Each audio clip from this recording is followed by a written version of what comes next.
The history of the British Empire is usually told through the roar of cannons and the snap of white sails against the clear blue sky.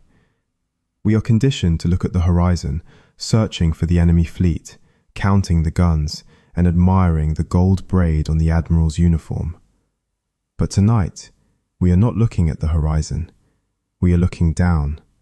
We are looking into the dark, damp, and quiet corners of the ship where the real history was written. It was not written in gunpowder or treaties, but in the soft, spongy tissue of a sailor's gums. The greatest enemy the Royal Navy ever faced was not the French, nor the Spanish, nor the unpredictable rage of the Atlantic Ocean. It was a silent, invisible, biological collapse that killed 2 million men, more than all the naval battles in history combined.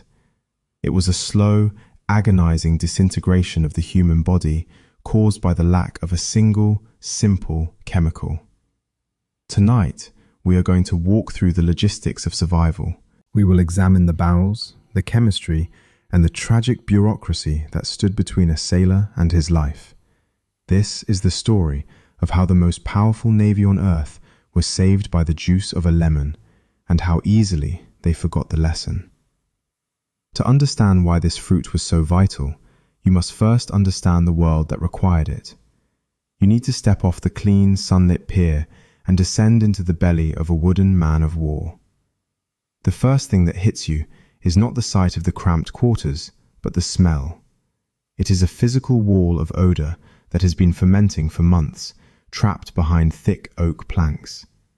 You are breathing air that has been exhaled by 500 other men, recycled through a sealed wooden box that is slowly rotting in the salt water.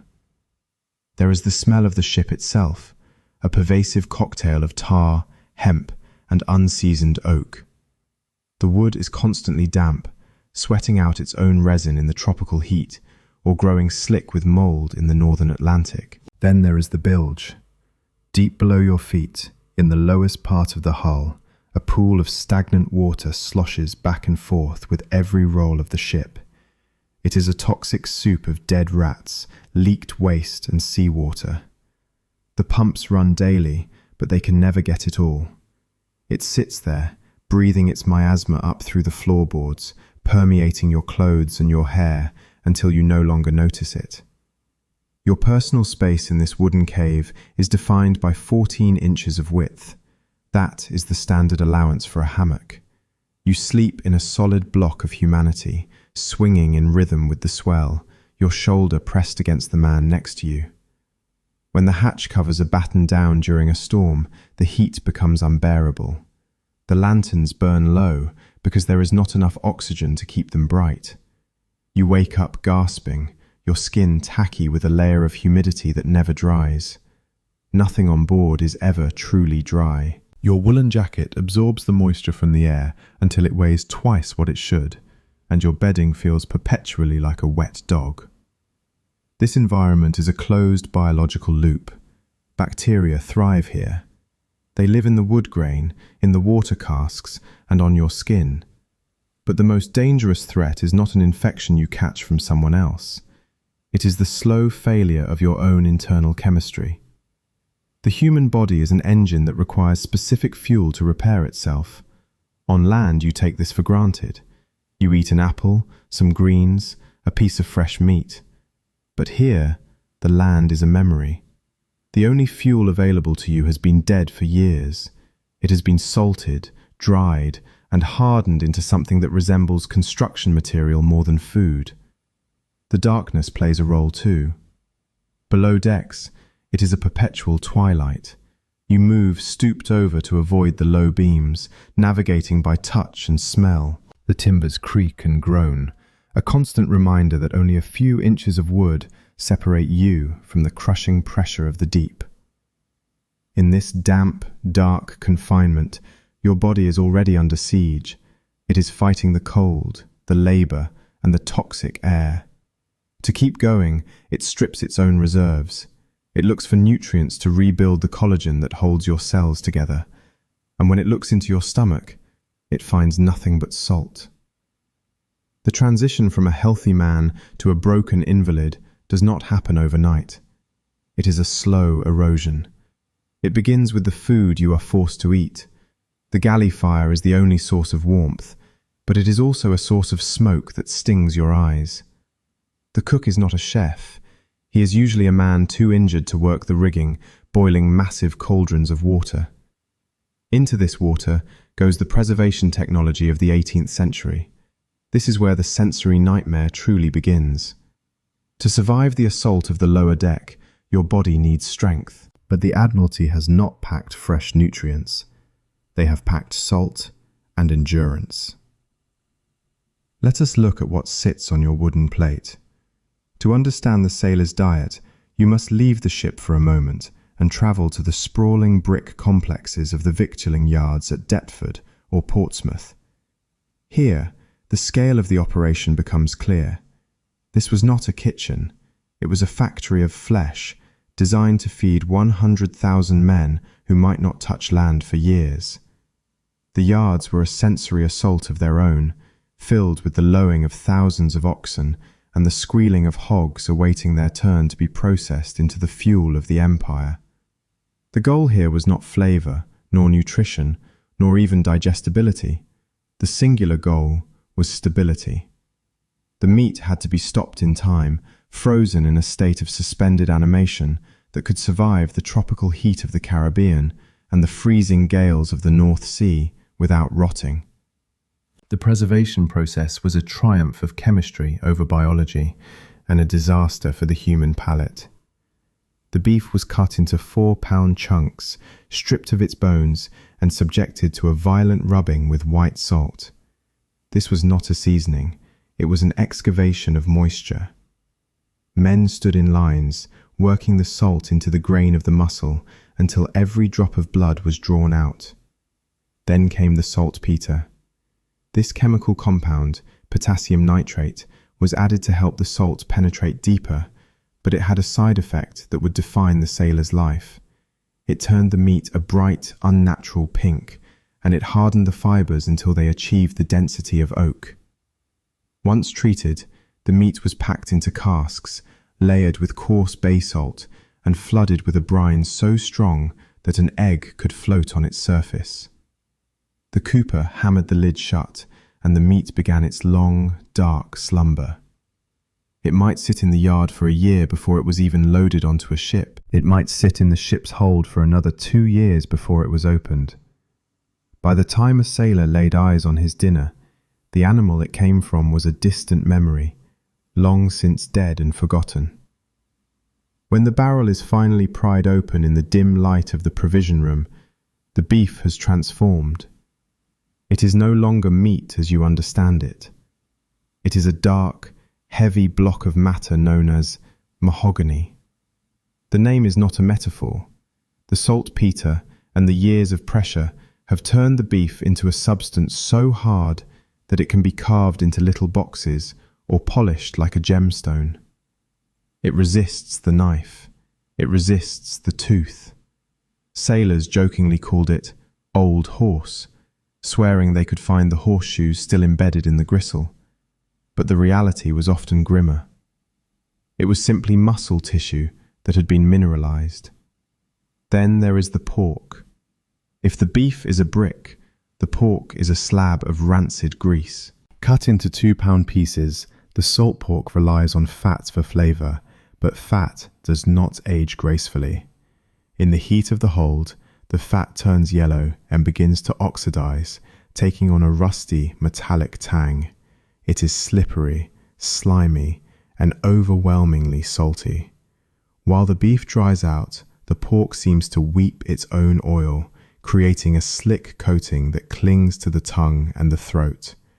Cooking this petrified matter is less of a culinary art and more of a salvage operation. You cannot simply roast a piece of mahogany beef. It would shatter your teeth. The ship's cook must first steep the meat in a steep tub filled with seawater, or drag it behind the ship in a tow net for hours, letting the ocean wash away the excess brine. It is a paradox of survival. You must wash your food in the very element that threatens to drown you. If the weather is too rough to tow the meat, or if the cook is lazy, the salt remains. The physiological cost of this diet is immediate and severe. Every bite of salt beef or pork acts as a sponge in the stomach, pulling water from the body's tissues to dissolve the mineral load. You are eating to survive, but the act of eating dehydrates you. It creates a burning, unquenchable thirst that the ship's limited water ration can never satisfy. The salt stiffens the joints and bloats the limbs. The tragedy of the salted ration is that it works perfectly. The meat is preserved. It survives the voyage intact. It is the sailor who slowly breaks down, his body withering away next to the very barrels designed to keep him alive. To accompany your slab of mineralized beef, the Royal Navy provides you with bread. But to call it bread is a linguistic kindness that the object itself does not deserve. It is the ship's biscuit, also known as hardtack, and much like the salt pork, it is a marvel of engineering, designed to defy the laws of decomposition. It is not baked for flavor, it is baked for permanence. The recipe is a study in austerity. Coarse flour and water mixed into a stiff dough, shaped into a flat, round puck, and baked until every single molecule of moisture has been evicted. Then, just to be sure, it is often baked again. The result is not a foodstuff, but a tile. A fresh ship's biscuit is nearly indestructible. It is hard enough to break a tooth, and indeed, many sailors lost their dental integrity not to the scurvy, but to the bread. If you tap it against the table, it sounds like a piece of mahogany. If you drop it, it does not crumble, it clatters. It is so durable that sailors would sometimes varnish old biscuits and use them as picture frames or plates. In the dry, controlled environment of a museum, a ship's biscuit can last for a century without changing its shape. But in the damp, humid hold of a ship, the biscuit does not stay sterile for long. It becomes a habitat. This brings us to the true horror of the carbohydrate ration, the infestation. No matter how tightly the cooper seals the casks, the life of the ocean finds a way in. The biscuit is the domain of the curculio, the weevil. These tiny, black-headed beetles are the constant companions of the long-distance sailor. They burrow into the hard flour, creating a network of microscopic tunnels, turning the solid interior of the biscuit into a fine, dusty powder. When you break open a biscuit that has been at sea for a few months, it does not snap cleanly. It crumbles, revealing a hollowed-out city of larvae and beetles. There are different castes of invaders. There are the small weevils, which taste bitter and sharp, like a drop of acid on the tongue. Then there are the bargemen, the large white maggots with red heads that writhe sluggishly in the remains of the flour. The sailor is faced with a grim culinary choice. You can eat the biscuit in the dark, crunching through the insects without looking, relying on the old adage that the bugs are fresh meat and therefore the most nutritious thing on your plate. Or you can eat in the light, tapping the biscuit rhythmically on the table to shake the weevils out. They fall onto the wood like a scattering of black pepper, scurrying for cover, leaving you with a hollow, perforated shell of wheat. Eating this ration requires a specific strategy. You cannot bite it. You must surrender to the process of rehydration. The biscuit is usually smashed into smaller chunks with a marlin spike or the hilt of a knife, then soaked in water, or, if you are lucky, in the greasy broth of the salt beef. It absorbs the liquid, swelling into a thick greyish paste known as dandy-funk or loblolly. It loses its structural integrity, but gains a texture that is slimy and glue-like. It fills the stomach, sitting there like a lump of wet clay, providing calories, but no joy. The psychological weight of this diet is as heavy as the physical digestion. Day after day, you are consuming things that are dead, dried, and preserved. There is no crunch of a fresh carrot, no snap of a green bean, no juice of a berry. Everything is brown, grey, or white. The texture is always the same, either rock hard or violently soft. This lack of variety creates a palate fatigue that deepens the sailor's melancholy. You are eating to fuel the machine, but the machine is beginning to realize that something is missing. This diet of salt and dust sets the stage for the biological collapse. The biscuit provides energy, and the beef provides protein, but they are devoid of the spark of life. They are chemically inert. By drying and salting the food to save it from rot, the Navy has inadvertently scrubbed it clean of the one delicate, unstable molecule that the human body cannot make for itself. You are full, yet you are starving. And as the weeks turn into months, the silence of the vitamins begins to scream. The ship is strong, the discipline is iron, but inside your own skin, the glue that holds you together is beginning to dissolve. The invisible enemy has arrived. The collapse does not announce itself with a fever or a sudden cough. It begins with a silence in the blood. For the first few weeks of the voyage, the lack of fresh food is merely a craving. You dream of green fields, crisp apples, and the sharp tang of berries. But somewhere around the 6-week mark, the chemistry of your body begins to shift in a way that feels less like a disease and more like a haunting. The first symptom is not pain, but a profound and overwhelming sadness. The naval surgeons of the era called it lassitude. The officers, looking at a crew that suddenly moved with the speed of molasses, called it laziness. You feel a heaviness in your limbs, as if gravity has suddenly doubled its pull on you specifically. Climbing the rigging, a task you have done 1,000 times, becomes an impossible mountain. You drag your feet across the deck, your boots feeling like lead weights. You want to sit, to sleep, to stare at the horizon and do nothing. This is not a failure of character, it is a failure of energy production at the cellular level. Your body, realizing it is running on empty, is entering a state of hibernation to preserve what little it has left. Then, the physical dismantling begins. It starts in the legs. You notice small red spots appearing on your shins, clustering around the hair follicles. They look like a heat rash, but they do not itch. These are tiny hemorrhages. The capillaries, the microscopic pipes that carry your blood to the surface of your skin, are beginning to leak. Without the chemical glue required to hold their walls together, they simply burst under the subtle pressure of your own pulse. The spots darken, merging into large purple bruises that spread across your thighs and buttocks like spilled ink. You look as though you have been beaten with a club, yet you have not touched a soul. The slightest bump against a barrel or a hammock frame results in a massive, spreading hematoma that refuses to heal, turning your skin into a map of black and blue. But the true horror, the one that defines the disease and the nightmares of every sailor, happens in the mouth. The gums are the first tissue to surrender. They begin to swell, puffing up into dark, spongy masses that the surgeons compared to bullock's liver. They grow over the teeth, burying the enamel in rotting flesh. They bleed at the slightest touch. Eating the hardtack becomes an exercise in agony. The friction of the biscuit against the gums tears them open, filling your mouth with the taste of copper and salt. The smell is instantaneous and horrific. It is the scent of active decay. A sailor with advanced scurvy carries a cloud of rot around him.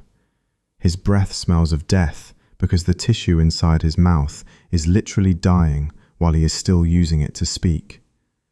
The connective fibers that anchor the teeth into the jawbone, the periodontal ligaments, begin to dissolve. Your teeth, which have been solid your entire life, become loose. They rattle in their sockets like dice in a cup. With a gentle tug, you could pull them out, clean and white, with no root attached. They simply fall away, leaving you unable to chew the salt beef that is your only source of sustenance. This dissolution is not random. It is a specific chemical unraveling. The human body is held together by a protein called collagen. It is the mortar between the bricks of your cells. It forms your skin, your blood vessels, your scars, and your tendons. The vitamin you are missing is the essential ingredient required to knit collagen strands together. Without it, the body cannot maintain its own structure.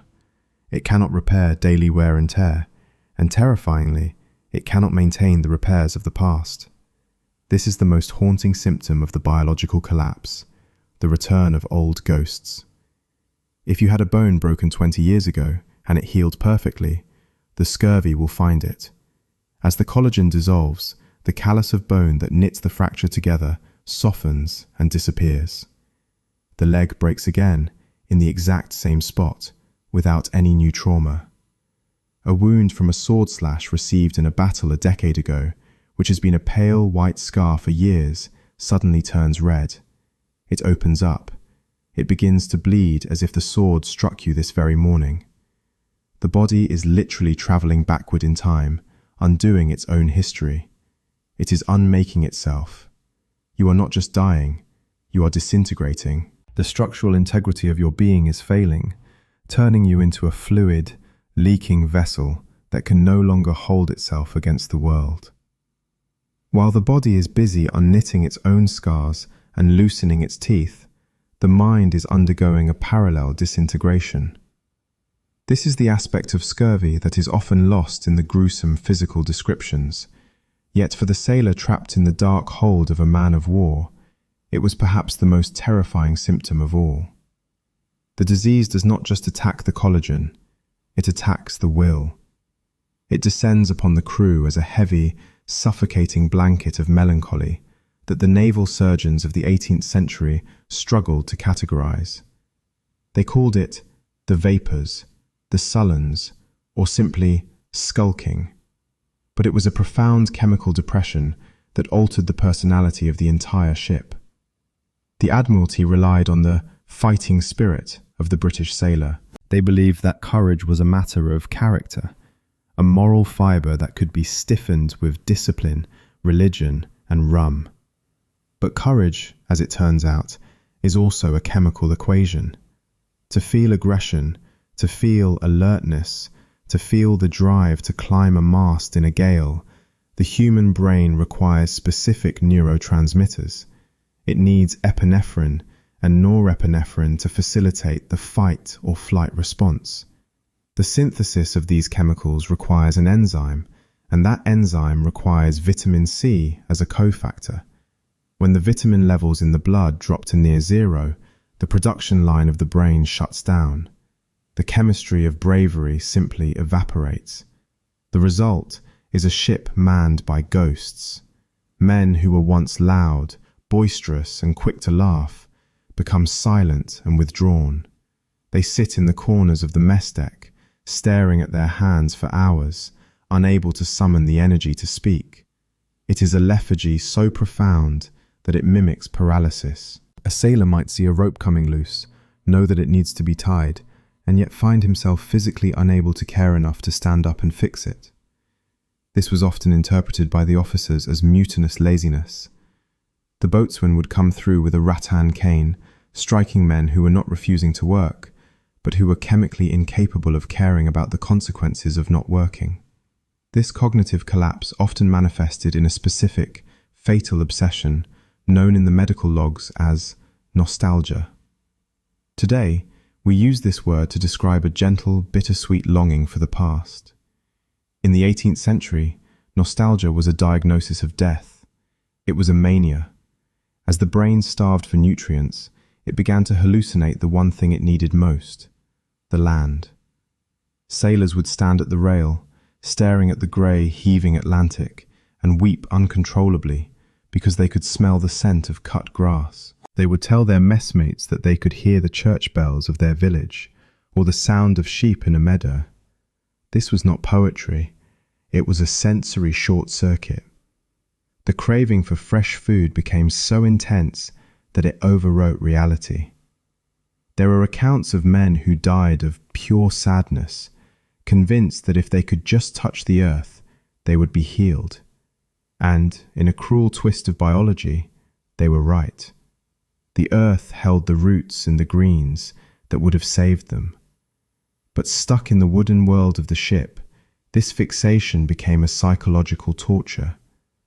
The nostalgia was so severe that captains were sometimes advised to forbid the crew from singing songs about home, for fear that the melody alone would trigger a wave of fatal depression that would sweep through the decks like a virus. The tragedy of this mental state was how it was treated. The officers, seeing a crew that was weepy, slow, and emotionally fragile, assumed the men had lost their discipline. They doubled down on the drills. They forced the men to dance on deck to the tune of a fiddle, believing that forced exercise would circulate the humours and shake off the gloom. But you cannot dance your way out of a vitamin deficiency. The exercise only burned through the last reserves of the nutrient, accelerating the collapse. The lazy sailor was flogged for his lethargy, his back torn open by the cat-o'-nine-tails, creating new wounds that his body could not heal, deepening the cycle of despair. They were trying to beat morale into men who were suffering from a broken chemical pathway, punishing the mind for the failures of the provision barrel. The tragedy of the Royal Navy's medical history is not that they ignored the dying sailor. It is that they tried to save him with such confident, expensive, and scientifically rigorous incompetence. The Admiralty did not sit idle while their fleets rotted. They poured vast fortunes into finding a cure, consulting the greatest minds of the Age of Enlightenment. But the science of the 18th century was a map drawn by a blind man. They were obsessed with the idea of pneumatic chemistry, a belief system that viewed the human body not as a biological organism, but as a series of pressure valves and fermentation tanks. The prevailing theory was that scurvy was a disease of putrefaction. The doctors believed the blood was literally rotting inside the veins because the body had lost its ability to ferment its food properly. Digestion, they argued, was a form of internal brewing that released fixed air, what we now call carbon dioxide, into the blood to keep it fresh. When a sailor lived on salted meat, this fermentation stopped and the rot set in. Therefore, the logic went, the cure was not a fruit, but a fermenting agent. They needed to restart the internal brewery. This line of thinking led to the mass production of the Admiralty's golden child, maltwort. For decades, ships were loaded with heavy sacks of dried barley malt, the same ingredient used to brew beer. The theory was elegant. Beer prevents scurvy. This was a known fact, though they wrongly attributed it to the fermentation rather than the trace nutrients in the unrefined grain. But you cannot carry enough beer for a 3-year voyage. The barrels would leak, or the beer would spoil. So, they carried the essence of the beer instead. The preparation of this cure was a daily ritual of disappointment. The cook would take the dried malt and mix it with boiling water in the great coppers of the galley. He would stir the heavy brown sludge until it dissolved into a thick, sticky liquid known as sweet wort. It was, essentially, unfermented beer, a warm, sugary, grain-heavy porridge that had not yet become alcohol. It was served to the sick in steaming mugs, a cloying, malty syrup that coated the mouth and sat heavy in the stomach. The sensory experience of drinking the wort was unpleasant, but the chemical reality was tragic. The malt itself, in its raw state, actually contained small amounts of the precursors to vitamin C. If the sailors had eaten the raw grain, sprouted and fresh, it might have helped. But the Admiralty's instructions required the wort to be boiled. The heat of the galley fires, applied to dissolve the sugars, was the final nail in the coffin. Vitamin C is thermally unstable. It is destroyed by high heat. By boiling the cure to make it palatable, the Navy was chemically sterilizing it of the one thing that could save them. The sailors were drinking a placebo. They drank gallons of this brown slurry, their bellies full of warm sugar, while their gums continued to bleed and their scars continued to open. When the sugar failed, the surgeons turned to acid. If the body was alkaline and rotting, they reasoned, it needed to be pickled. This led to the widespread issue of vinegar. It was cheap, it was shelf-stable, and it was undeniably potent. The logic was simple. Vinegar preserves cucumbers, so perhaps it can preserve a man. The sick were dosed with vinegar straight, or it was mixed into their food in massive quantities.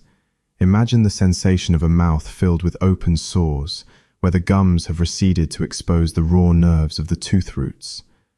Now imagine washing that mouth with industrial-grade vinegar. The pain was blinding. It seared the raw flesh, cauterizing the wounds but doing absolutely nothing to heal the underlying deficiency. Vinegar contains no vitamins. It is acetic acid, a chemical that cleans metal but cannot knit collagen. The ships sailed on, floating laboratories of bad science. The holds were packed with tons of malt and thousands of gallons of vinegar, displacing water and fresh food. The captains wrote into their logs that they were administering the cures diligently. The surgeons nodded at the fixed air entering the patient's blood. And the men continued to die, their bodies disintegrating in the dark, surrounded by barrels of medicine that was nothing more than expensive, scientifically approved snake oil. The cure was not in the chemistry set. It was in the simple, perishable things they had left behind on the shore. If the maltwort was a sugary distraction and the vinegar was a painful mistake, the next item in the Admiralty's medical arsenal was a triumph of pure industrial ambition. It was a substance that defied the natural order of decay, a foodstuff that could theoretically outlive the ship that carried it. They called it portable soup, but to the modern eye, it would look less like a meal and more like a slab of construction adhesive. In fact, chemically speaking, the difference between the sailor's dinner and the carpenter's glue was negligible. To understand portable soup, you must visualize a block of hard, translucent amber. It came in flat, rectangular cakes, stamped with the broad arrow of the British government. It was heavy, dense, and brittle. If you held it up to the lantern light, it glowed with a dull, brownish-orange hue, like a piece of petrified resin. It did not smell like meat. It smelled of old leather and dust. It was the ultimate convenience food, the great-great-grandfather of the modern bouillon cube, but engineered with a level of durability that bordered on the geological. The recipe for this substance was a grim study in resource efficiency. The victualling board, always eager to minimize waste, took the parts of the animal that could not be salted. Into the great vats went the shanks, the cheek meat, the connective tissue, the tendons, and the hooves of the cattle. These were the collagen-rich scraps, the sweepings of the slaughterhouse floor. They were boiled violently for hours, then days, until every fibre had dissolved into a thick, grey slurry. The fat was skimmed off the top. Fat goes rancid, and rancidity is the enemy of logistics, leaving behind the pure protein gelée. This broth was then evaporated. It was boiled down, and down, and down, until the moisture content was driven to near zero. The resulting sludge was poured into moulds and set out to dry until it hardened into a rock. The result was a concentrated slab of rendered animal cartilage. It was sterile, it was compact, and it was virtually indestructible. You could stack it in a damp hold for 5 years and it would not rot. You could sail it through the tropics and it would not melt. To the bureaucrats in London, it was the perfect food. It took up almost no space, it never spoiled, and it provided a hot, nourishing meal on demand.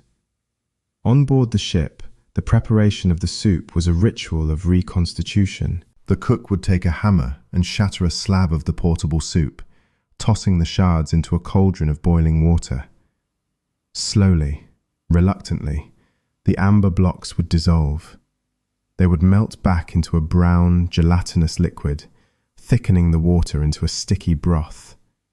If the ship was lucky enough to have dried peas or perhaps some withered celery seeds, they were thrown in to add texture. If not, the men drank the broth plain. The texture was distinct. Because it was made almost entirely of rendered collagen, the soup had a tacky, lip-smacking quality. It coated the tongue and the throat with a layer of animal glue. As it cooled in the tin mug, it would begin to set again, forming a skin on the surface that had to be broken with a spoon. The taste was overwhelmingly salty and meaty, a concentrated blast of umami that felt deceptively nutritious. It tasted like the essence of a cow, and so the sailors and the officers believed it was imparting the strength of the ox into their weary bodies. But this was the tragic paradox of portable soup. It was a masterpiece of preservation, but a disaster of nutrition. The intense, prolonged heat required to boil the liquid down to a solid block had destroyed every trace of biological vitality within it. The proteins were there, yes, the calories were there, but the anti-scorbutics, the fragile, heat-sensitive vitamins, had been incinerated in the factory long before the ship ever left the dock. The men drank their glue. They felt the warmth in their bellies and the sticky comfort of the broth, believing they were being fortified against the disease. They were consuming the most scientifically advanced ration of the age, a product of pure reason and logistical genius. And yet, as they wiped the gelatin from their lips, their gums continued to swell and their teeth continued to loosen. They were protected from hunger, but they were being starved of life, fed by a block of amber that was as dead as the wooden cask it was stored in. To the modern observer, looking back through the lens of nutritional science, the behaviour of the British Admiralty seems like a form of madness. We ask ourselves, how could they not see it? How could they watch thousands of men disintegrate for want of a lemon, while the cure grew on trees in the very ports they visited? But to understand the tragedy, you must understand that the Admiralty was not operating in a vacuum of ignorance. They were operating within a fortress of logic. It was just the wrong logic. The medical mindset of the 18th century was not concerned with vitamins, molecules, or deficiencies. It was concerned with balance. The prevailing wisdom, inherited from the ancient Greeks and polished by the Enlightenment, was the humoral theory. The body was viewed as a hydraulic system containing 4 fluids: blood, phlegm, yellow bile, and black bile. Health was the perfect equilibrium of these fluids. Disease was a state of stagnation or corruption. When the naval surgeons looked at a scurvy patient, they did not see a man starving for a micronutrient. They saw a man whose internal fluids had turned putrid. They believed the moist, heavy sea air had blocked the sailors' pores, trapping the insensible perspiration that normally allowed toxins to escape the body. The blood, unable to vent its impurities, was literally rotting inside the veins. This theory fit the symptoms perfectly. The smell, the lethargy, the dissolving tissue, it all looked like rot. Therefore, the cure was not to add something to the diet, but to unclog the system. This belief drove the Admiralty to obsess over the wrong variables. They became fixated on fresh air and cleanliness as the primary weapons against the disease. If the air was the problem, they would engineer it. They installed massive canvas tubes called wind sails to funnel air into the lower decks. They mandated the relentless scrubbing of the floors, not just with water, but with vinegar and smoking brimstone to sweeten the atmosphere. The captains were judged not by the health of their crew, but by the whiteness of their decks and the lack of smell in the hold. They were scrubbing away the bacteria, which was good for preventing typhus, but they were doing absolutely nothing for the scurvy. It was a tragedy of misdirected energy. Furthermore, the humoral theory created a deep institutional fear of fresh fruit. In the 18th century mind, fruit was dangerous. It was cold, moist, and prone to rapid decay. If you ate a pear that was slightly overripe, it caused the bloody flux, dysentery. To a naval commander, dysentery was a terrifying prospect. It could incapacitate a crew faster than cannon fire. The The medical board specifically feared enteritis, a severe inflammation of the gut caused by acidic or rotting fruit. So, the idea of loading a ship with thousands of pounds of perishable, rotting vegetation seemed like a recipe for disaster. They viewed fresh produce not as a savior, but as a source of chaotic fermentation that would upset the delicate balance of the sailor's gut. Then there was the bureaucratic inertia of the victualling board. This was a department run by accountants, not doctors. Their god was the ledger, and their religion was shelf life. The logistics of the Royal Navy were built entirely around things that did not spoil. Salt beef, hardtack, and portable soup were predictable. You could buy them in 1750 and eat them in 1755. You could calculate the cost per man per day down to the farthing. Citrus, on the other hand, was a logistical nightmare. It was seasonal. It was fragile. It required special handling. To the men sitting in the dry, comfortable offices of London, replacing the reliable, stackable barrels of salt meat with crates of rotting lemons was an administrative absurdity. It broke the system. They preferred to fund the scientific cures like maltwort and portable soup because those items fit neatly into the existing supply chain. They were dry, they were durable, and they could be stored in the same barrels as everything else. The tragedy of the Admiralty was that they were efficient. They had perfected the art of keeping a ship at sea for years, fueled by a supply chain that was a marvel of the industrial age. But in their quest for durability, they had engineered the life out of the food.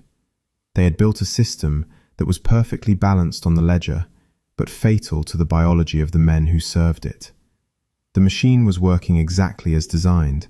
It just happened to be designed to kill. It would take a man willing to ignore the ancient theories and look only at the hard, undeniable evidence of the body to break this cycle of logical death. It was against this backdrop of confident ignorance that a Scottish naval surgeon named James Lind decided to do something radical. He decided to stop theorizing about the humours and start counting the results. In May of 1747, on board the HMS Salisbury, patrolling the Bay of Biscay, Lind conducted what we now recognise as the first controlled clinical trial in history. He did not have a laboratory. He had a damp, swaying sick bay filled with the smell of death. He selected 12 sailors who were in the advanced stages of the collapse. He was careful to choose men who were identical in their suffering. They all had the same putrid gums, the same spots on their skin, and the same lassitude in their knees. He hung their hammocks in the same part of the ship, ensuring they breathed the same stale air. He fed them the exact same diet of water gruel sweetened with sugar, mutton broth, and boiled biscuit. He created a perfect baseline of misery. Then, he divided these 12 doomed men into 6 pairs, and to each pair he assigned a different cure, drawn from the medical wisdom of the age. It was a grim lottery. 2 men were assigned a quart of cider a day, testing the fermentation theory. 2 were given vinegar, the Admiralty's favourite preservative. 2 were given a electuary, a spicy paste of garlic, mustard, and balsam of Peru to stimulate their sluggish systems. The next 2 pairs were subjected to what can only be described as chemical violence. 1 pair was given elixir of vitriol, which is a polite name for diluted sulfuric acid. They were instructed to gargle it and drink it on an empty stomach. Imagine the sensation of washing a mouth full of open, bleeding ulcers with industrial acid. It was torture masquerading as medicine, driven by the belief that the acid would harden the rotting flesh. The next pair fared even worse. They were forced to drink half a pint of seawater every day. The logic was that the salt would purge the toxins from their bowels, but in reality, the seawater only accelerated their dehydration, stripping their bodies of the last remaining moisture they desperately needed. And then there were the lucky ones. The final pair was given 2 oranges and 1 lemon every day. These fruits were not standard rations. They were a rarity that Lind had procured by chance. In the dark, fetid atmosphere of the sick bay, the scent of the citrus must have been shocking. While the man in the next hammock was gagging on seawater, and the man across the way was burning his throat with sulfuric acid, these two men were peeling open the bright, fragrant skin of the fruit. They ate the pulp and drank the juice, consuming the very molecule their bodies had been screaming for. The results were not subtle. They were instantaneous. Within 6 days, the effects of the citrus were so profound that the experiment had to be stopped, not because it failed, but because the fruit ran out. The two men who had eaten the oranges and lemons were not just improved, they were effectively cured. The spots on their skin began to fade, their gums tightened back around their teeth, the lassitude evaporated, replaced by a sudden return of energy. One of the men was fit enough to return to duty immediately. The other was deemed healthy enough to stand up and act as a nurse to the remaining 10 men, who were still languishing in their hammocks, gargling acid and drinking ocean water with no improvement whatsoever. The cider group showed a faint glimmer of recovery, likely due to trace nutrients in the apples, but the others continued to rot. The contrast was undeniable. The acid, the vinegar, the seawater, and the spice paste were useless. The fruit was a miracle.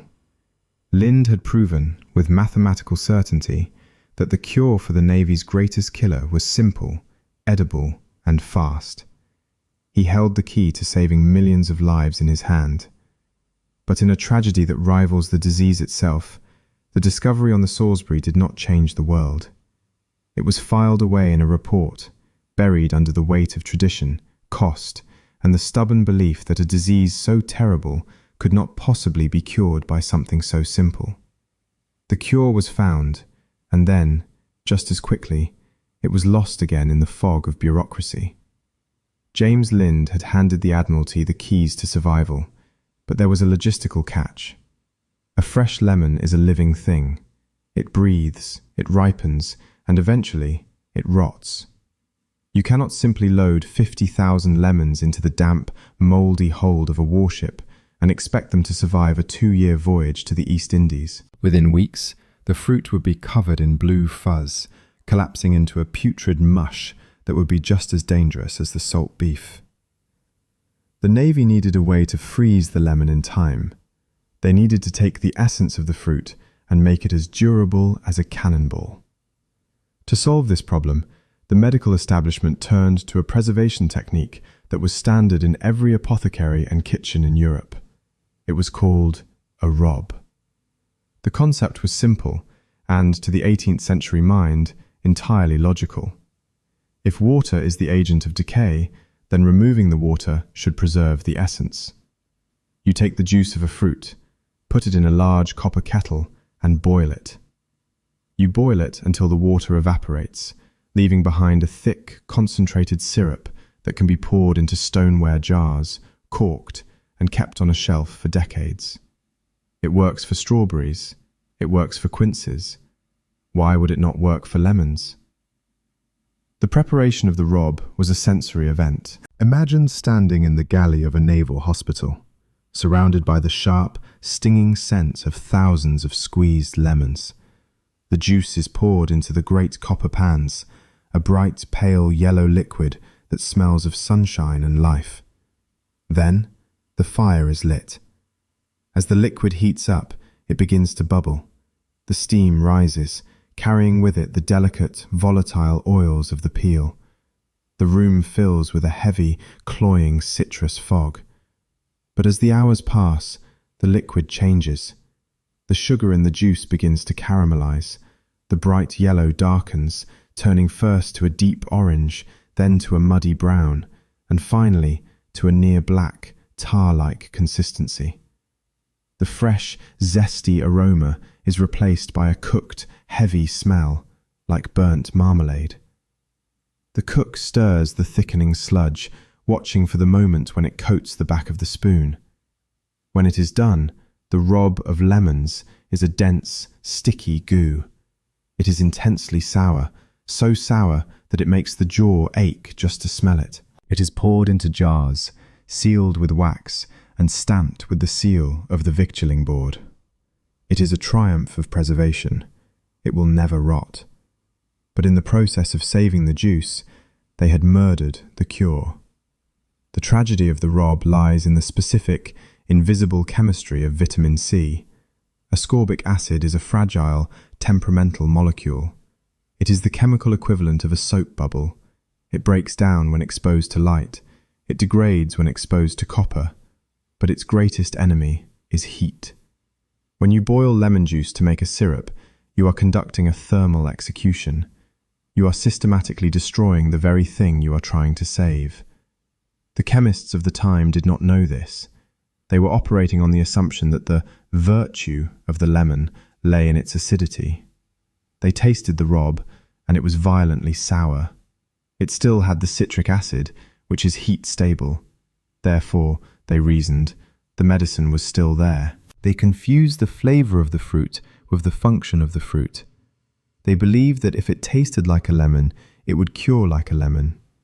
The consequences of this chemical error were devastating. The Admiralty, acting on Lynn's advice, sent ships out with jars of this black syrup. The surgeons administered it faithfully to the dying men. They spooned the thick, sour rob into the mouths of sailors whose gums were rotting, expecting the miraculous recovery that Lynn had described. Nothing happened. The men continued to weaken. Their old wounds continued to open. The rob was nutritionally useless. It was a placebo with a sour taste, a jar of dead calories. This failure did not just kill the men on those specific voyages, it killed the idea of the cure itself.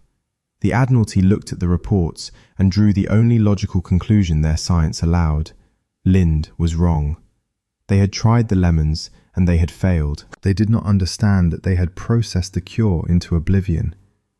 Because of the rob, the lemon was dismissed as an inconsistent folk remedy, no better than the vinegar or the seawater. The Navy went back to their malt wort and their drills, and for another 40 years, the ghost of scurvy continued to haunt the lower decks, protected by a simple misunderstanding of what happens when you boil a pot of juice. Into this landscape of failed chemistry and boiled syrups sailed a man who would simultaneously save his own crew and doom thousands of others to an early grave. Captain James Cook is remembered as the greatest navigator in British history, a man who redrew the map of the Pacific. But in the halls of the Admiralty, he was revered for something else entirely. He was the first captain to take a ship to the other side of the world and bring everyone back alive. On his second voyage, which lasted 3 years and covered 70,000 miles, he did not lose a single man to scurvy. In an era where a 50% mortality rate was considered the cost of doing business, this was a miracle. It was as if he had discovered how to breathe underwater. But Cook's success created a dangerous paradox. He had cured the disease, but he had no idea how he had done it.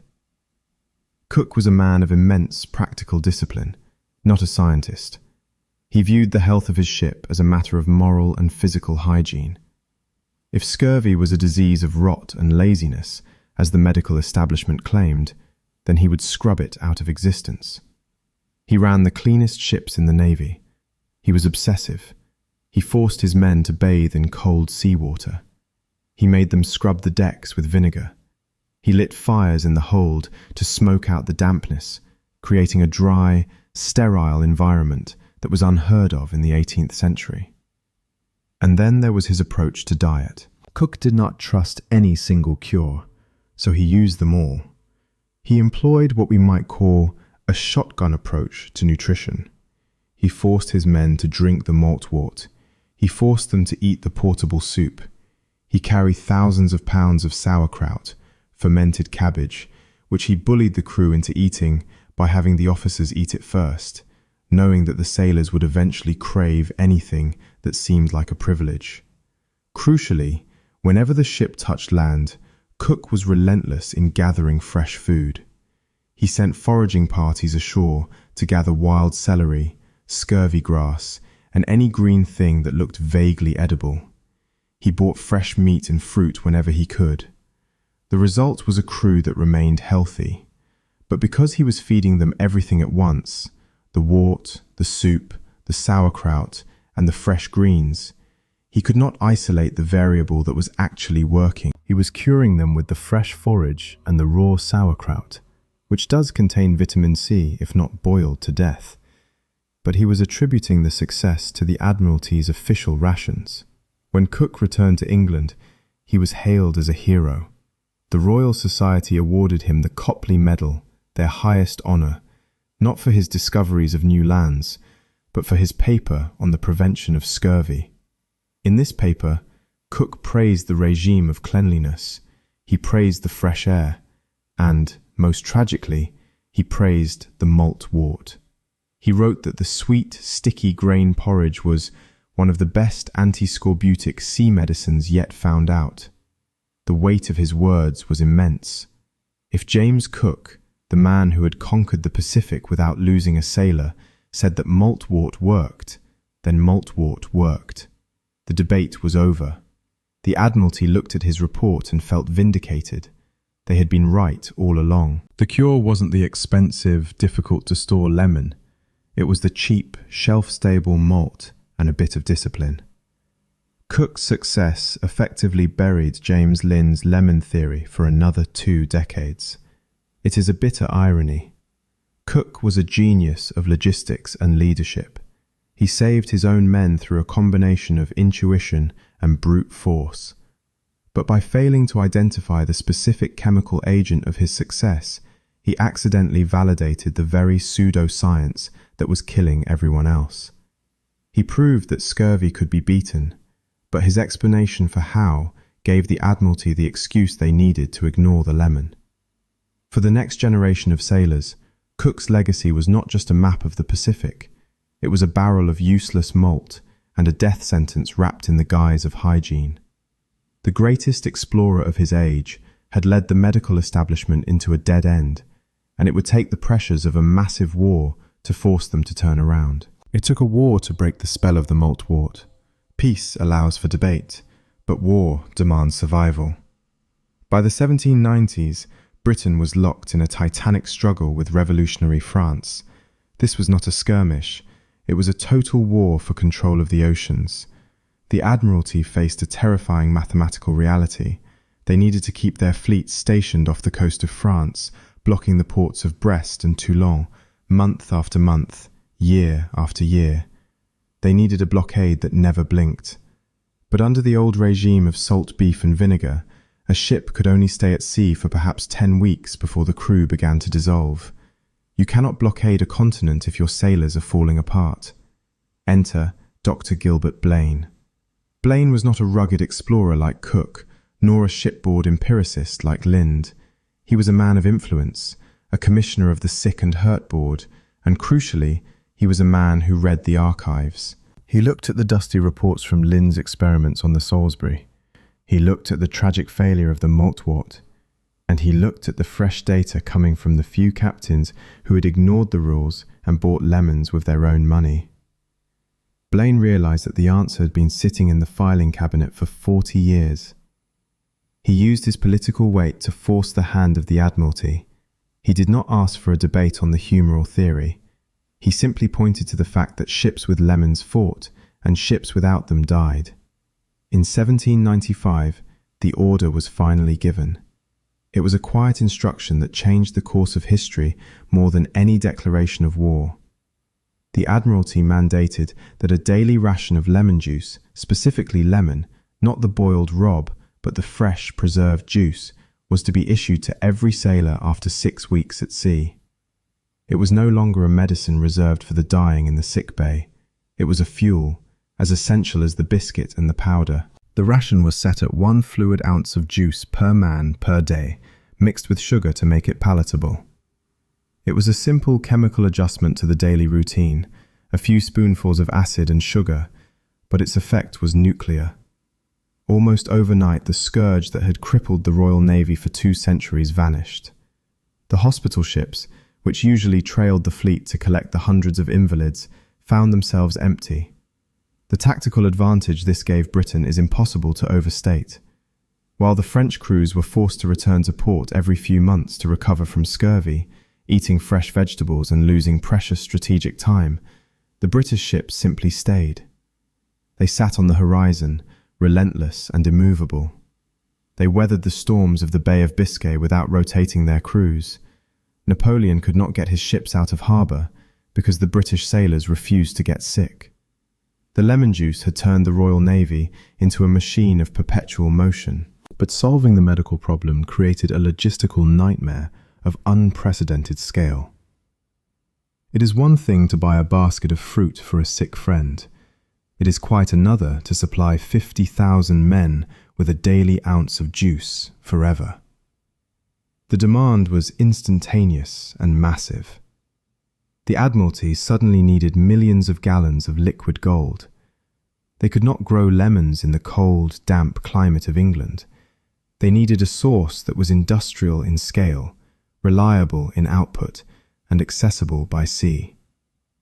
They had to look south, to the sun-baked groves of the Mediterranean. They had to build a supply chain that stretched from the foggy docks of Portsmouth to the volcanic soil of Sicily. The war for the ocean was now tied to the harvest of a fruit. To understand the sheer magnitude of the Admiralty's new requirement, you must leave the cold, grey waters of the English Channel and travel south, past the Pillars of Hercules, into the blinding blue of the Mediterranean. The year is 1800, and Europe is burning. The armies of Napoleon Bonaparte are sweeping across the continent, closing ports and toppling monarchies. The British Royal Navy is the only force standing between the French Empire and total domination. But a navy cannot sail on patriotism alone. It requires a massive, uninterrupted stream of supplies.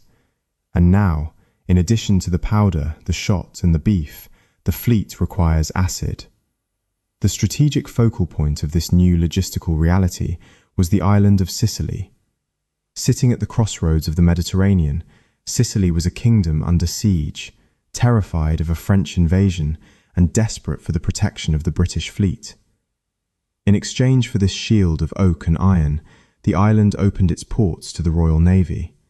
It became the great storehouse of the Mediterranean fleet, the larder from which Admiral Horatio Nelson would feed his ships during the long, grinding years of the blockade. Nelson is often remembered as a tactician, a man of daring maneuvers and heroic deaths. But the reality of naval command is largely a matter of grocery shopping on an industrial scale. Nelson was a meticulous logistician. He understood that his ships were useless if they had to return to Gibraltar every few weeks to resupply. To keep the blockade of Toulon tight, to keep the French fleet trapped in their harbour, his ships had to stay at sea for months at a time. And to do that, he needed the lemon. Sicily was uniquely positioned to answer this call. The volcanic soil around Mount Etna and the sun-drenched valleys of the Conca d'Oro, the golden shell around Palermo, produced a citrus crop of exceptional quality. The lemons here were not the small, dry fruits of the north. They were large, thick-skinned, and heavy with juice. They grew in such abundance that, prior to the war, they had often been left to rot on the ground or fed to the pigs.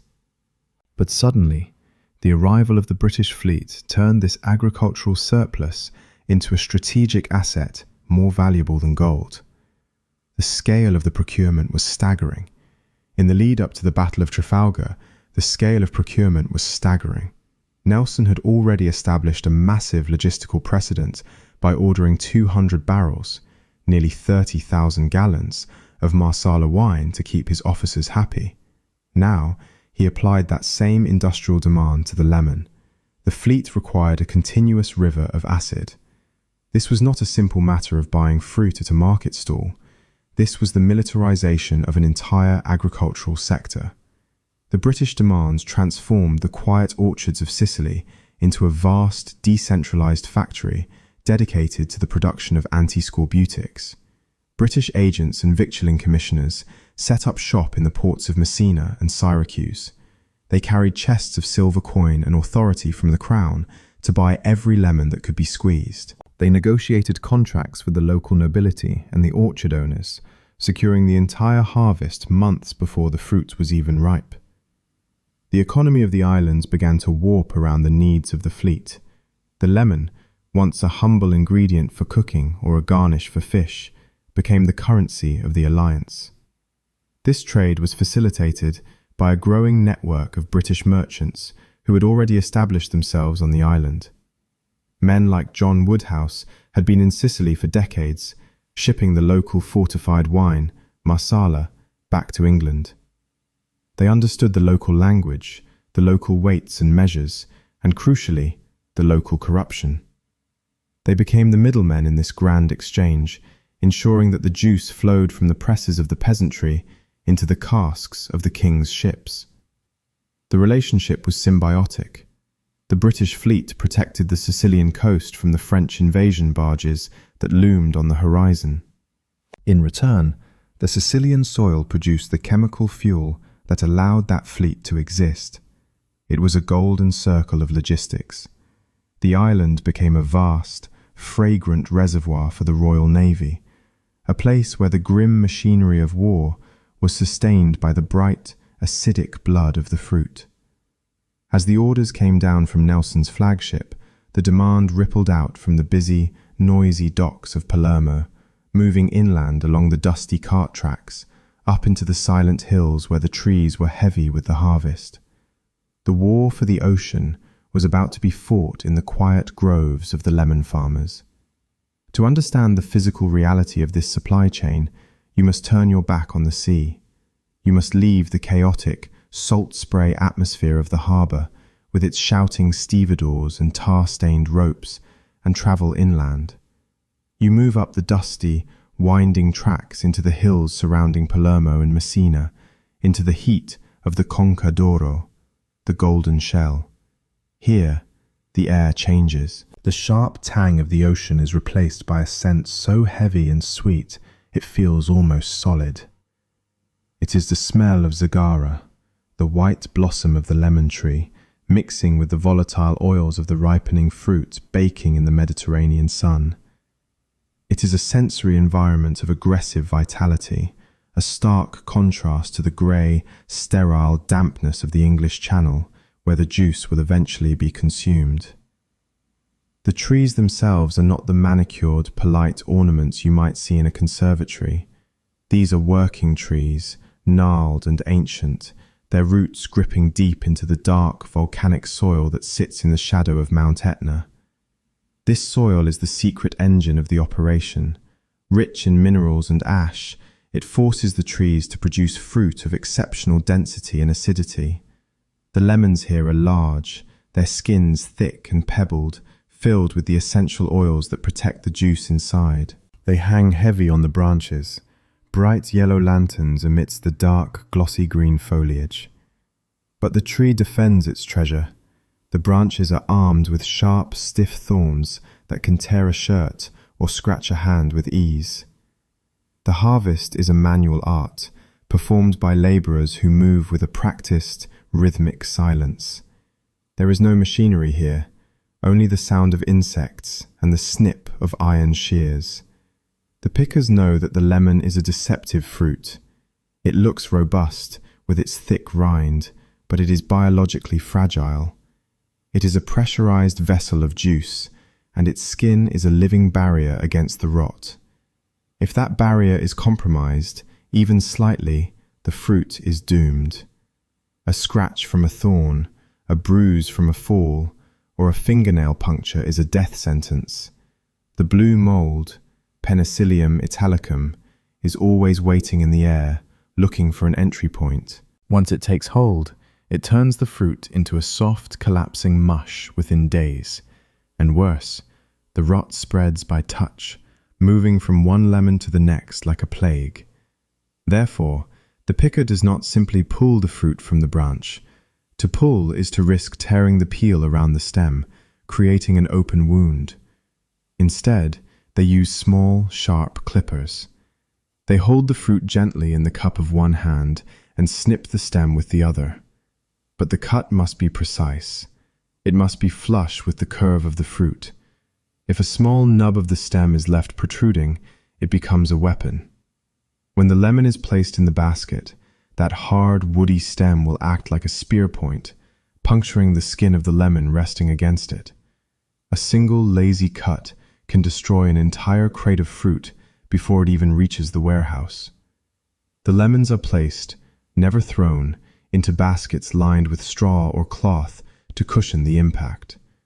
The baskets are heavy, filled with the dense, water-heavy weight of the harvest. The laborers carry them on their shoulders, navigating the uneven, terraced ground of the groves. The heat is relentless. The dust from the volcanic earth coats their skin and clothes, mixing with the sticky, fragrant oil that sprays from the fruit as it is handled. It is grueling, repetitive labor, driven by the urgency of the season. The lemon does not wait for the convenience of the navy.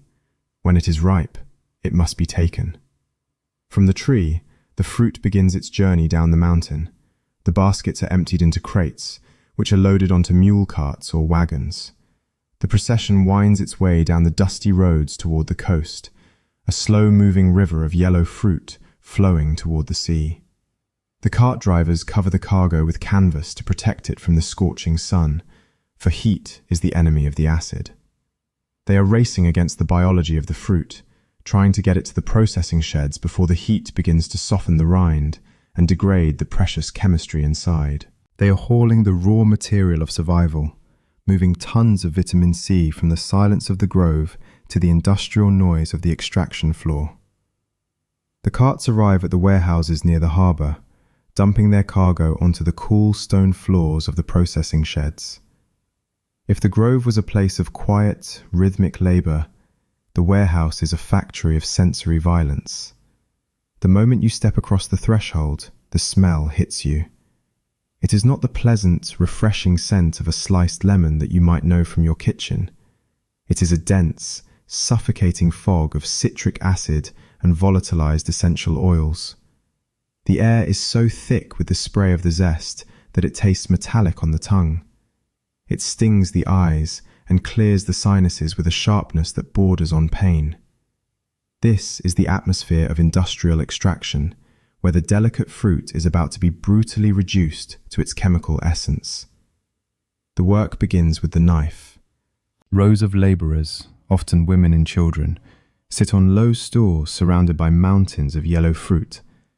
Their job is to slice the lemons in half, but they must do so with a specific, practiced economy of movement.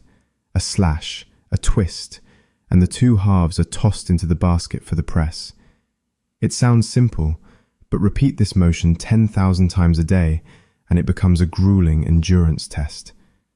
The oil from the skins sprays out with every cut, coating the hands and arms of the workers in a sticky, fragrant varnish. This oil is potent. It seeps into the pores and stings any small nick or scratch. By the end of the shift, the skin of the workers is dyed a faint yellow, and their hands are raw, pickled by the very cargo they are processing. Once cut, the fruit is moved to the presses. These are not the small, handheld squeezers of the modern bar. They are heavy, wooden contraptions, often repurposed from the wine or olive oil industries, designed to apply massive mechanical leverage. A worker loads the halves into the crushing chamber, and a heavy wooden screw is turned, driving a plate down onto the fruit. The structure of the lemon collapses under the pressure. The internal vesicles burst, releasing their acidic payload in a sudden rush. The juice runs out of the press, not in drops, but in a cloudy, pale torrent. It flows into wooden gutters carved into the floor or directly into waiting tubs. It is a messy, chaotic liquid. It is filled with pulp, seeds, and bits of white pith. If you were to look at it closely, you would see it is opaque, a suspension of solids in acid. This dross, as the victuallers called it, was a problem. The pulp is organic matter that will rot. The seeds are bitter and will ferment. The navy needed the acid, not the texture. So, the liquid must be filtered. It is poured through a series of sieves, usually made of coarse linen or wire mesh. The workers watch as the debris is caught in the cloth, the shattered remains of the lemon's architecture, while the liquid that passes through becomes smoother, though still dark and heavy. The smell in these filtration rooms is overwhelming. The juice is reacting with the air, beginning the slow process of oxidation that turns it from bright yellow to a dull brownish amber. It is a race against time. Every minute the juice sits in the open vat, it is losing potency, though the chemists of the day did not understand the invisible degradation of the vitamins. They only knew that it would spoil if they did not seal it away. The preservation method they employed for this fresh juice was a piece of ingenious, low-tech engineering. They did not boil it into a rob anymore. They had learned that lesson, or at least, they had stopped doing it for the fresh supply. Nor did they add brandy to the casks, despite the common myth that all naval liquids were fortified with alcohol. The acidity alone was the preservative. Instead, they used the principle of exclusion. They poured the raw, filtered juice into the casks, filling them almost to the brim. Then, before the cooper hammered the lid shut, they poured a generous layer of high-quality olive oil onto the surface of the juice. Oil and water do not mix. The oil floated on top of the lemon juice, forming a perfect, airtight seal. It was a liquid cork. It prevented the air from touching the juice below, suffocating the bacteria and preventing the oxidation that destroys the flavor and the virtue of the fruit. It was a simple solution, borrowed from the ancient preservation techniques of the Mediterranean kitchen, applied to the military-industrial complex. The juice sat in the dark, protected by its blanket of fat, waiting to be loaded into the hold. The warehouse floor, meanwhile, was left slick with the discarded peels, a mountain of yellow waste that would be shoveled out to feed the pigs or rot in the sun, the ghostly husk of the British Navy's survival. The liquid is now ready, trapped under its seal of olive oil, but it cannot stay in the open vats of the warehouse. It requires a vessel. To understand the next stage of the logistical chain, you must step out of the sour air of the pressing room and into the smoke and noise of the cooperage. This is where the container dictates the survival of the content. In the 19th century, the barrel was not merely a box. It was a piece of high-precision engineering, a watertight, airtight, rolling lung made of organic materials that had to withstand the violence of the ocean. And for lemon juice, the engineering challenge was specific and unforgiving. A standard barrel, the kind used for flour or apples, is known as dry cooperage. It is loose, built to hold solids. A barrel for water is wet cooperage. But a barrel for lemon juice belongs to the elite class of the trade, known as tight cooperage. It must hold a liquid that is not only precious, but chemically aggressive. Lemon juice is a slow-motion solvent. It is an acid with a pH of around 2. Given enough time, it will attack the wood, leach out the tannins, and search for the smallest microscopic flaw in the grain to escape. If a water cask leaks, the crew gets thirsty. If a lemon juice cask leaks, the crew dies. The process begins with the selection of the wood. The cooper rejects the porous, fast-growing timber that might suffice for a dry goods crate. He requires white oak, specifically quarter-sawn oak. This is a technique where the log is cut radially, perpendicular to the growth rings. This reveals the medullary rays, the hard, shiny ribbons in the grain that act as a natural barrier to liquid. If you cut the wood the wrong way, the juice will simply seep through the pores of the timber as if it were a sponge. The staves must be free of sapwood, the living, softer outer ring of the tree, which would rot in weeks. They must be seasoned, left to dry in the air for years until they have reached a perfect equilibrium of moisture. In the yard, the air is filled with the rhythmic, musical chiming of hammers against iron drivers. It is a percussive industry. The cooper takes the straight staves and performs a violent act of geometry. He forces a straight board to become a curve. He arranges the staves inside a temporary iron hoop, creating a flared, skirt-like shape known as the rose. But the wood is stubborn. To bend it without snapping it, he must introduce heat. In the center of the rose, he lights a small fire of oak shavings in a cresset, a metal basket. The heat warms the wood, relaxing the lignin fibers that bind the tree together. He wets the wood with water, creating steam. As the barrel warms, he uses a windlass, a rope and winch system, to slowly, agonizingly pull the flared staves together. The wood groans as it bends. This is the critical moment. If the wood is too cold, it snaps. If it is too hot, it becomes brittle. The cooper is listening to the tension of the timber, feeling the heat on his shins, managing the fire and the rope simultaneously. Once bent, the barrel is held in tension by the permanent iron hoops. But for lemon juice, the fit must be absolute. The joints between the staves are planed with a long tool called a jointer, creating a precise angle that will form a perfect seal when the wood swells.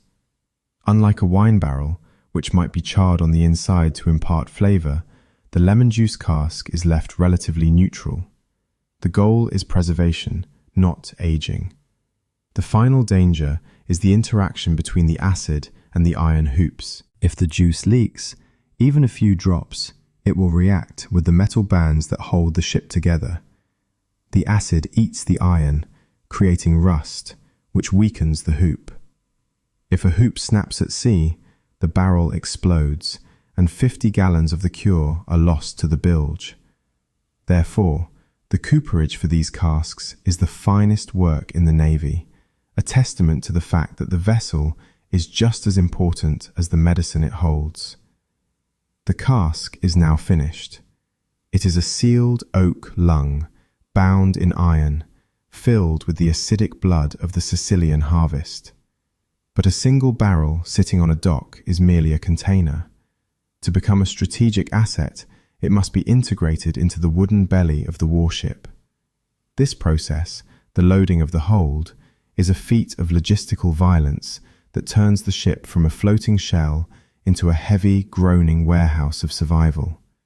You must visualize the transition of weight. On the sun-drenched wharf of Messina or Palermo, the air is bright and hot, but as the barrel is rolled to the edge of the quay, it leaves the world of light. A block and tackle is rigged to the main yard arm, a system of ropes and pulleys designed to multiply the strength of the sailors. The hooks catch the chime of the barrel. With the shrill blast of a boatswain's whistle and the rhythmic stomp of feet on the deck, the 500-pound hogshead leaves the ground. It swings through the air, a pendulum of dead weight, before being lowered through the square black mouth of the main hatchway. Down it goes, past the gun deck with its sleeping cannons, past the berthing deck where the hammocks are slung, down into the deepest, darkest recess of the vessel. The hold of a man of war is not a room. It is a cavern. It sits below the waterline, a space of perpetual gloom where the only light comes from the dim, swaying glow of a purser's lantern. The air here is different. It is heavy, still, and cool, carrying the permanent, earthy dampness of the bilge water that sloshes beneath the floorboards. The stowage of 50,000 gallons of lemon juice is not a matter of simply piling barrels in a corner. The ship is a curved object that must survive violent motion. If the cargo shifts during a storm, the center of gravity moves, and the ship can capsize. Therefore, the packing of the hold is a game of three-dimensional geometry played with high stakes. The bottom layer, the ground tier, rests on a bed of ballast, tons of iron pigs or washed river gravel spread along the keel to keep the ship upright. The lemon juice, being a liquid and therefore heavy, is stowed low, often just above the water casks or alongside the beer. The coopers and the stevedores work in the half-light, wrestling the massive cylinders into place. They follow a strict architectural rule known as bung up and bilge free. The bung, the cork stopper, must always point straight up to prevent leakage and to allow the gases of fermentation to be vented if necessary. The bilge, the widest, bulging part of the barrel's belly, must never touch the deck or the barrel beneath it. The belly is the weakest point. If the weight of the stack rests on the bilge, the staves will buckle and the barrel will burst. To prevent this, the packers use dunnage. These are pieces of scrap wood, old staves, and wedges of fathom wood jammed between the casks. The barrels are rested on beds of timber, lifting their bellies into the air so that the weight is carried by the strong, iron-bound ends of the cask, the chimes. It is a puzzle of wood against wood. Every gap is filled. Every void is packed with firewood or bundles of broom to prevent movement. Finally, when the tier is full, the screwing begins. This is not a metaphor. The crew uses massive iron jack screws to force the last few barrels into the row, compressing the entire layer until it is a solid, immovable block. The wood groans and shrieks under the pressure. The goal is to make the cargo part of the ship's structure, a single fused mass that will move with the roll of the ocean rather than against it. When the hatch is finally battened down, the sensory landscape of the hold has changed. For centuries, this space smelled of stale beer, rancid water, and the sulfuric rot of the bilge. But now, with 50,000 gallons of Sicilian sunshine packed into the dark, there is a new note in the gloom. It is faint, escaping through the microscopic pores of the oak and the oil seals. It is a sharp, clean, acidic whisper in the dark. The hold no longer smells only of death. It smells, faintly, of a garden. The cure is stowed. Now it must be served. The day on a man of war is governed by the bell, but the spirit of the crew is governed by the tub. At 11:30 in the morning, the boatswain's mate puts a silver whistle to his lips and blows the most welcome sound in the Navy, the pipe for up spirits. It is a shrill, piercing call that cuts through the noise of the wind and the creaking of the rigging, signalling the beginning of the most critical logistical ritual of the daily watch. The focus of the ship shifts instantly to the main deck, where the grog tub has been rolled out. This is not a common barrel. It is a piece of ceremonial furniture, often made of polished oak and bound with shining brass hoops. On many ships, the words, "The King, God bless him," are spelled out in brass letters along the side. It is the altar at which the crew worships, and the liquid prepared inside it is the anchor of their existence. The base of the ration is rum, but this is not the refined golden spirit you might find in a modern cocktail. This is Navy-strength rum, a dark, heavy distillate made from the dregs of the sugar process, the molasses and the skimmings. It is potent, sitting at 57% alcohol by volume.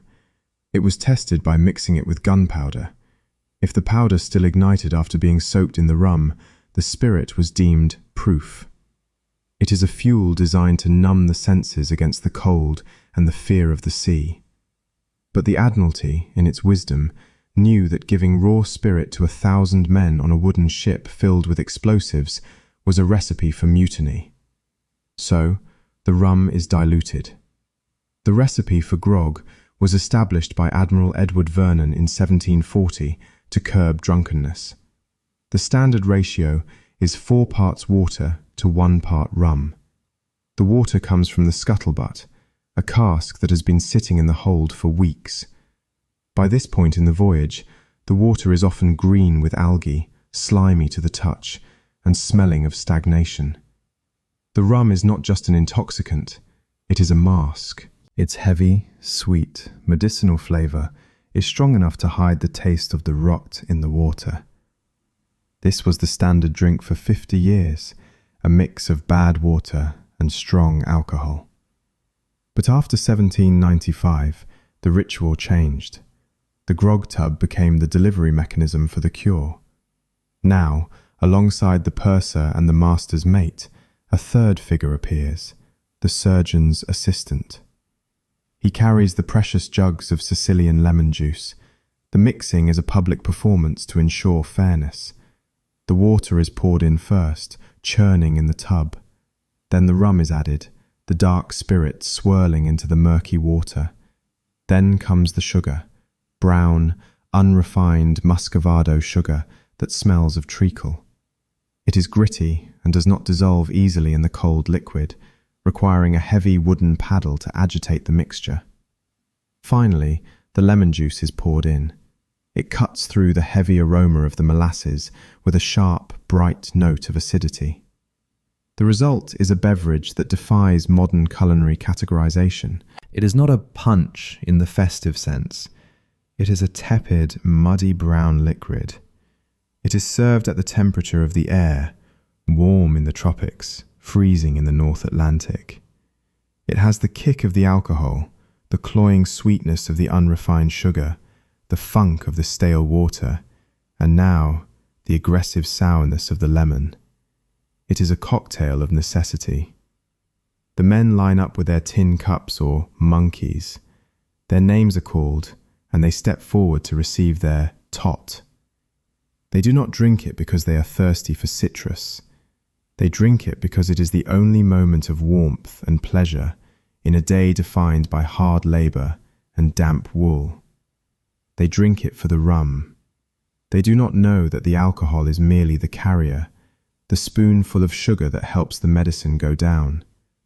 As they swallow the sour, sweet, strong mixture, they are unknowingly consuming the only thing standing between them and the dissolution of their own connective tissue. The grog is no longer just a drink. It has become the liquid armor of the British Empire. When the sailor steps away from the grog tub, he holds in his hands a vessel that is more than a drink. It is the centerpiece of his psychological day.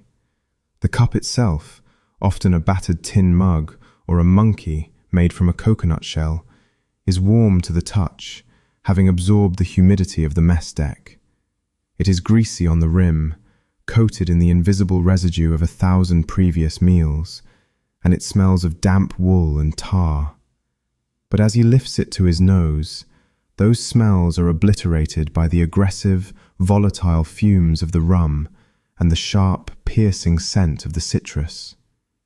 To the modern palate, accustomed to the crisp shock of ice and the clean bite of carbonation, this mixture would be nearly undrinkable.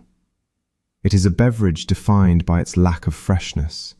It is tepid, served at the ambient temperature of a ship that has been baking in the tropical sun or freezing in the Atlantic spray. The liquid has a heavy, flat mouthfeel, the result of the water sitting stagnant in oak casks for months, losing its oxygen and acquiring a slimy biological thickness. It does not sparkle, it sloshes. The first sip is a shock to the system. The Navy-strength rum, even diluted, carries a brutal, anesthetizing heat. It burns the lips and coats the tongue in a heavy, molasses-driven sweetness. But then, the lemon cuts through. It is not the bright, zesty lemon of a fresh tart. It is a darker, more brooding acidity. The juice has been sitting in a cask under a layer of olive oil, perhaps for months. It has oxidized, turning from yellow to brown, acquiring a metallic, sherry-like tang. It tastes of the wood it was stored in and the iron hoops that bound it. It is a flavor of preservation, a sharp, medicinal sourness that feels as though it is scouring the mouth clean of the salt beef and the weevils. The sugar is the great deceiver in this equation. The unrefined muscovado sugar does not fully dissolve in the lukewarm water. It remains gritty, crunching between the teeth like sand. Its intense, treacle-like sweetness is there to mask the flaws of the other ingredients. It hides the sulphurous note of the bad water. It smooths over the rancid edge of the lemon oil. It makes the medicine palatable. Without the sugar, the ration would be a punishment. With it, it is a confection.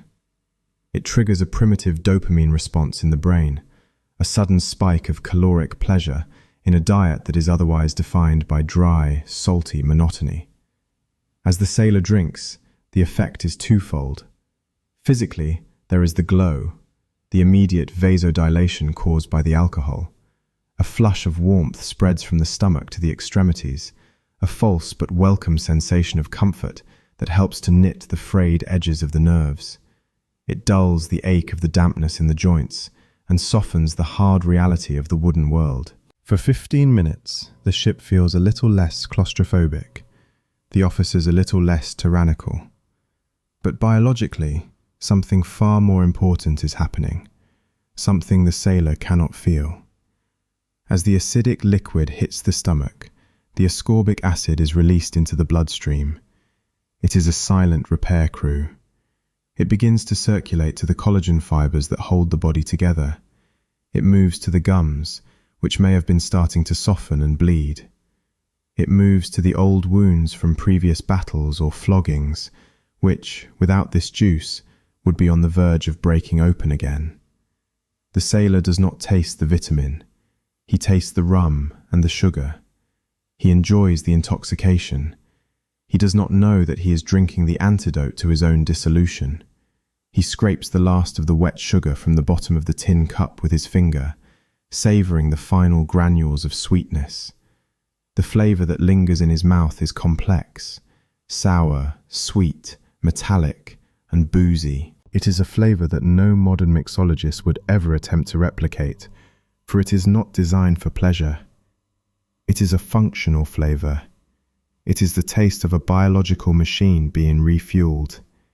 It is the taste of not dying. The recovery that followed the distribution of the grog was less of a medical healing and more of a biological resurrection. It did not happen in an hour or even in a day. It was a slow, silent reconstruction of the human form, played out in the damp hammocks of the lower deck. To understand the sensation of recovery, you have to remember what scurvy actually does. It dissolves the glue that holds you together. It turns the body into a loose collection of parts. The lemon juice, specifically the ascorbic acid within it, acts as the tightening of the screws. The transformation began in the mouth. For a sailor in the grip of scurvy, the mouth is a landscape of horror. The gums are swollen, black and spongy, rising up to swallow the teeth. The breath smells of death, a rot that comes from the inside out. But within days of the first ration, the chemistry begins to reverse. The sailor wakes up to find that the strange, metallic taste of blood has vanished. The gums, which had been soft and necrotic, begin to firm up. They change colour, shifting from a bruised purple back to a healthy pink. The teeth, which had been floating loosely in their sockets like stones in mud, eventually become firm again. The mouth is no longer a wound.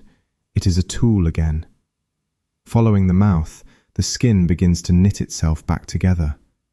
One of the most terrifying symptoms of the disease is the reopening of old wounds. A cut from a sword received 10 years ago, or a surgical scar from a childhood accident, would spontaneously dissolve, the flesh parting as if the injury had happened yesterday. The lemon juice reverses this time travel. The collagen fibers reconnect. The skin closes. The dark, bruise-like spots that covered the legs, caused by thousands of tiny internal hemorrhages, begin to fade, absorbed back into the body. The sailor looks down at his own limbs and sees that he is becoming solid once more. But the most profound change occurred in the mind. The surgeons of the time often noted that scurvy was preceded by a dark, crushing melancholia. They called it nostalgia, a longing for home that was so intense it became fatal. A scorbutic sailor would lose all will to work, to eat, or even to move. He would lie in his hammock, staring at the deckhead, paralyzed by a chemical depression. He was often accused of laziness or cowardice, but his brain was simply starving for the nutrients required to produce neurotransmitters. The citrus ration lifted this fog. It was described by observers as a sudden awakening, as if a heavy, wet blanket had been pulled off the crew.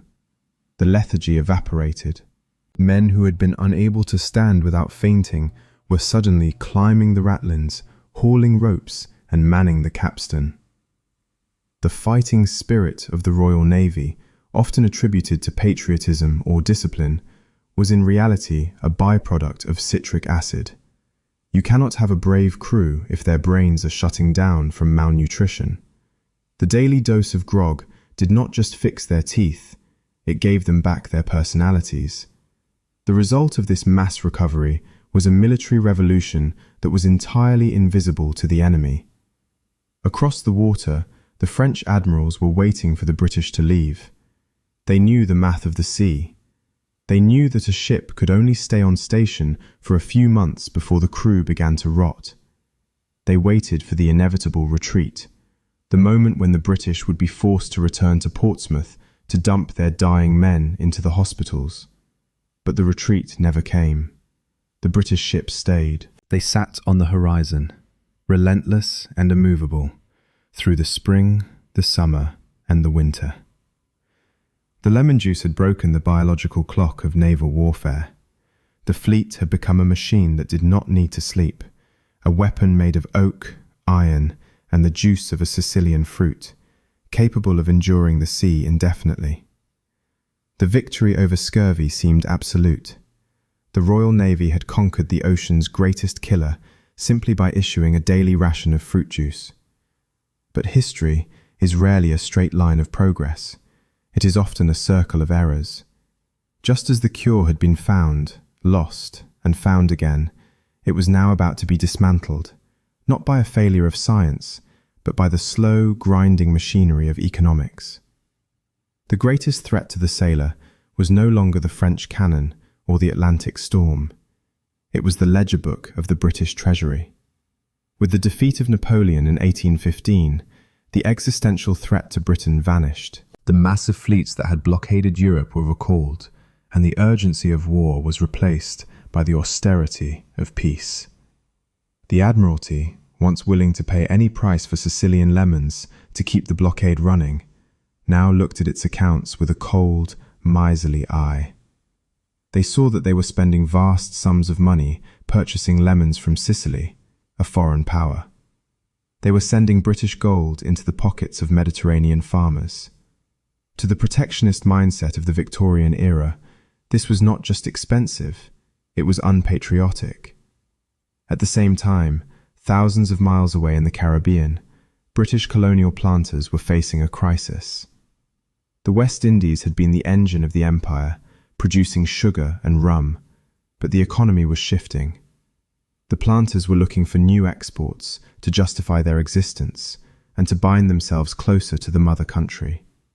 They had an abundance of a small, green, sour fruit that grew like a weed in the tropical heat, the lime. To the bureaucrats in London, the solution seemed divinely ordained.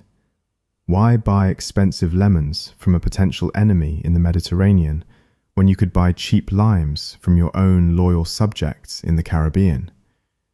It was a decision driven by fiscal patriotism. It made perfect political sense. It made perfect economic sense. The only problem was that it made no biological sense whatsoever. But nobody knew that yet. The tragedy was compounded by a linguistic trap. In the 19th century, the nomenclature of citrus was a chaotic mess. The words lemon and lime were used almost interchangeably to describe any sour citrus fruit. In the victualling logs, the ration was often referred to simply as lime juice, even when it was made from Sicilian lemons. The Admiralty viewed the West Indian lime not as a different species, but merely as a colonial variant of the same thing. They assumed that sour equaled cure. This assumption was the fatal flaw. The medical understanding of the time was still rudimentary. They did not know about vitamin C or ascorbic acid. They believed that the curative power of the fruit lay in its acidity. They thought the acid itself was the cleansing agent that scoured the rot from the body. By this metric, the West Indian lime was actually superior to the Sicilian lemon. It was sharper, more aggressive, and had a higher concentration of citric acid. If acidity was the cure, then the lime was a superweapon. So, the switch was made. In the mid-19th century, the Admiralty began to rewrite the contracts. The lucrative trade with Sicily was severed. The The great casks of yellow lemon juice were replaced by casks of green lime juice shipped from the plantations of Montserrat and Jamaica. The supply chain shifted from the Mediterranean to the Atlantic. The Navy felt smug. They had saved money, supported the colonies, and, according to their acid tests, improved the medicine. This decision had a cultural legacy that survives to this day. It was during this period, when the Royal Navy began issuing the new, cheaper ration, that American sailors, who still relied on lemons or fresh provisions, began to mock their British counterparts. They watched the British crews lining up for their daily dose of the sour, green colonial juice and coined a nickname. They called them lime juicers, which was eventually shortened to limeys. The term is now worn with a shrugging acceptance, a badge of national identity. But its origins are not in a triumph of health. They are rooted in a logistical downgrade. The name limey is a scar left by a bureaucratic cost-cutting measure that swapped a potent medicine for a placebo. The sailors themselves noticed a difference, though it was subtle at first. The new juice tasted different, sharper, more bitter, less rounded than the Sicilian draught. It didn't mix as pleasantly with the rum and sugar, but on the short steam-powered voyages of the mid-Victorian era, the difference in potency didn't immediately reveal itself. The ships were faster now. They spent less time at sea. The diet was generally better. The lime juice was just effective enough to keep the symptoms at bay on a standard cruise. The ghost of scurvy seemed to be sleeping, but it was only sleeping. By switching to the lime, the Admiralty had unwittingly cut the safety wire. They had replaced a high-octane fuel with a watered-down substitute, and they would not discover the difference until they pushed the machine to its absolute limit. To the naked eye, the liquid in the cask looked the same. It was a sour, brownish fluid that smelled of citrus and wood.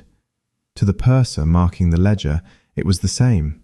He simply crossed out lemon and wrote lime, satisfied that he had saved the crown a few pennies per gallon. To the ship's surgeon, testing the acidity with a strip of litmus paper, or simply by tasting the sharp, biting sting of the juice, it appeared even better than before. The West Indian lime was more aggressive, more acidic, and therefore, according to the logic of the day, more potent.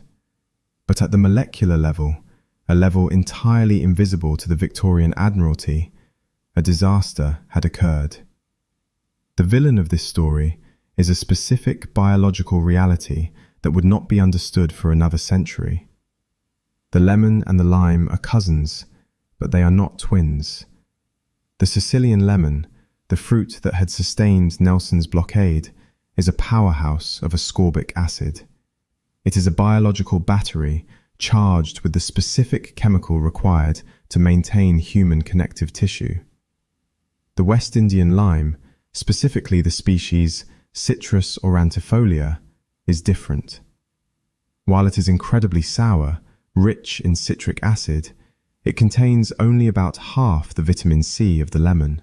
This chemical discrepancy was the first crack in the armor. By switching the fruit, the Admiralty had instantly cut the effectiveness of their anti-scorbutic shield by 50%. But the tragedy was compounded by the processing. The limes were harvested in the tropical Caribbean, a climate far hotter and more humid than the Mediterranean.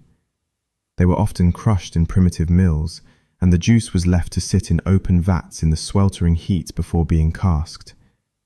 Vitamin C is a fragile molecule.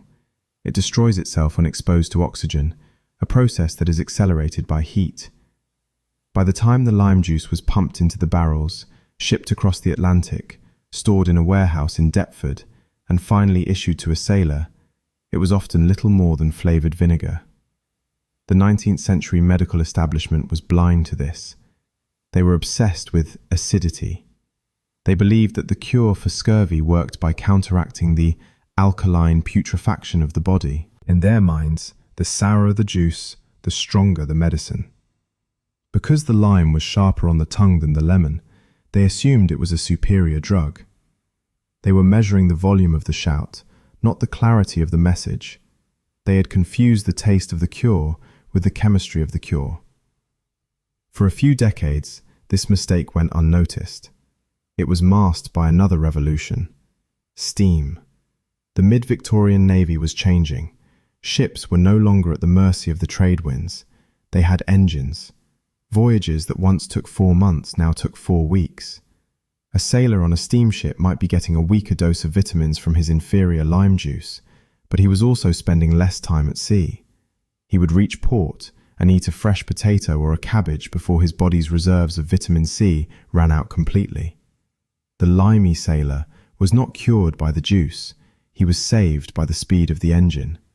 This created a dangerous illusion. The Admiralty looked at their statistics and saw that scurvy was still rare. They patted themselves on the back. They believed they had mastered the logistics of health. They believed that their cheap colonial lime juice was a triumph of efficiency. They did not realize that they were sailing on a safety margin that had been razor thin. They had unknowingly walked to the very edge of a biological cliff. But because the weather was fair and the voyages were short, they had not yet fallen off. But the test was coming. The illusion of safety holds only as long as the conditions remain moderate. If you take that weakened, degraded juice and push it into an environment where speed is impossible, where fresh food is a fantasy, and where the human body is stressed to its absolute breaking point, the chemistry will reveal itself. The Admiralty was about to send a crew away from the fast shipping lanes of the Empire and into the slow, frozen silence of the ice. They were about to learn that you cannot negotiate with a molecule. The illusion of the Victorian Navy's mastery over nature was about to be shattered against the hardest surface on Earth, the pack ice of the Arctic Ocean. The year was 1875, and the British Arctic expedition, commanded by Captain Sir George Nares, was preparing to push further north than any ship had ever gone. This was not a voyage of desperation, it was a parade of imperial confidence. The ships, HMS Alert and HMS Discovery, were the crowning achievements of naval technology. They were reinforced with iron, powered by steam, and stocked with the finest provisions the Admiralty could buy. They carried libraries, theatrical costumes for entertainment, and, most importantly, thousands of gallons of the Navy's new, cost-effective West Indian lime juice. The expedition was designed to be the ultimate test of the limey system. The plan was to sail the ships as far north as the ice would allow, let them freeze into the pack for the winter, and then launch sledging parties toward the North Pole in the spring. It was a strategy that relied entirely on the ability of the crew to survive away from the ship, existing for months in the most hostile environment on the planet. The Admiralty was not worried. They believed they had bottled the cure for the environment's deadliest weapon. They sent these men into the white silence with a map in one hand and a ration of lime juice in the other, convinced that biology had been conquered by logistics. But the Arctic is a cruel laboratory. When the sun returned after the long, maddening darkness of the polar winter, the sledging parties set out. This was man-hauling in its most brutal form. There were no dogs to pull the weight. The men themselves were the engines, strapped into harnesses, dragging sledges that weighed over 200 pounds per man. They trudged through deep, soft snow and over jagged ridges of pressure ice, burning calories at a rate that would terrify a modern nutritionist. It was grueling, bone-crushing labor that stripped the body of its reserves within days. In these extreme conditions, the body's demand for vitamin C skyrockets. The connective tissue is under constant assault from the strain of the harness and the biting cold.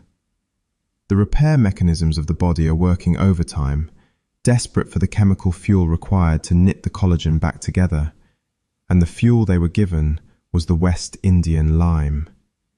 The men followed the protocol religiously. Every day, amidst the freezing winds, they would stop to consume their ration. The lime juice, carried in jars or gut-skin bottles, was often frozen solid. They had to chip it out or melt it in their mouths, enduring the sharp, bitter taste of the colonial acid. They drank it with the faith of men taking a sacrament. They believed it was protecting them. They looked at the green liquid and saw a shield. But the liquid was a ghost. It was the juice of the wrong fruit, harvested in the wrong climate, and processed with the wrong methods. It was chemically bankrupt. The betrayal began slowly, almost imperceptibly. It started with a heaviness in the legs, a fatigue that could not be explained by the exertion alone. The men described a gloom settling over the party, a return of the dreaded nostalgia. Then came the physical disintegration. It was the return of the nightmare that Nelson's navy thought they had buried 70 years prior. Men who had been healthy weeks before suddenly found their joints locking up. The ankles turned black and blue as thousands of tiny capillaries burst under the skin. Then, the horror moved to the mouth. The gums, which had been firm, began to swell and darken, growing over the teeth like a fungal bloom. The breath turned foul, smelling of rot and old blood. And then, the scars returned. Old wounds from childhood, cuts that had healed decades ago, suddenly opened. The flesh simply parted, the body unmaking itself in the freezing tent. The confusion was absolute. The devastation was total. On the HMS Alert, only 9 men out of a crew of 53 remained fit for duty. The officers were baffled. They checked the logs. They had issued the lime juice. The men had drunk the lime juice. By the logic of the Admiralty, this was impossible. They were doing everything right, yet they were rotting in the snow. They did not know they were drinking a placebo. They lay in their sleeping bags, listening to the wind howl, watching their own bodies dissolve, clutching bottles of the very thing that was supposed to save them. The Limey had sailed to the end of the earth, only to find that his name was a lie. To understand why these men were dying with the cure in their hands, we must look not at the fruit, but at the plumbing. The failure of the Nares expedition was not just a result of the biological inferiority of the West Indian lime. It was a tragedy of industrial processing, a disaster that occurred silently, invisibly, inside the dark pipes and vats of the victualling yards, long before the ships even set sail. The Admiralty had inadvertently built a machine designed to destroy vitamin C, and the primary component of that machine was copper. In the 19th century, copper was the gold standard of the naval kitchen. It was the metal of choice for the boilers, the piping, and the storage vessels used in the preparation of food. It was durable, it conducted heat beautifully, and it was easy to clean. To the victuallers, it represented hygiene and efficiency. But to ascorbic acid, copper is a lethal catalyst. It acts as an accelerant for oxidation, the chemical process that strips the vitamin of its potency. When lemon or lime juice comes into contact with copper, even for a brief period, the metal ions leach into the acidic liquid. These ions then trigger a rapid breakdown of the ascorbic acid molecule, turning it into dehydroascorbic acid, and eventually into inert byproducts that have absolutely no nutritional value. The juice carried by the Alert and the Discovery had been subjected to a gauntlet of copper. In the processing plants in the Caribbean, and later in the bottling facilities in England, the juice was often pumped through copper pipes or stored in copper-lined vats. The naval engineers saw no issue with this. After all, the copper did not seem to dissolve. But on a molecular level, it was stripping the juice of its life force.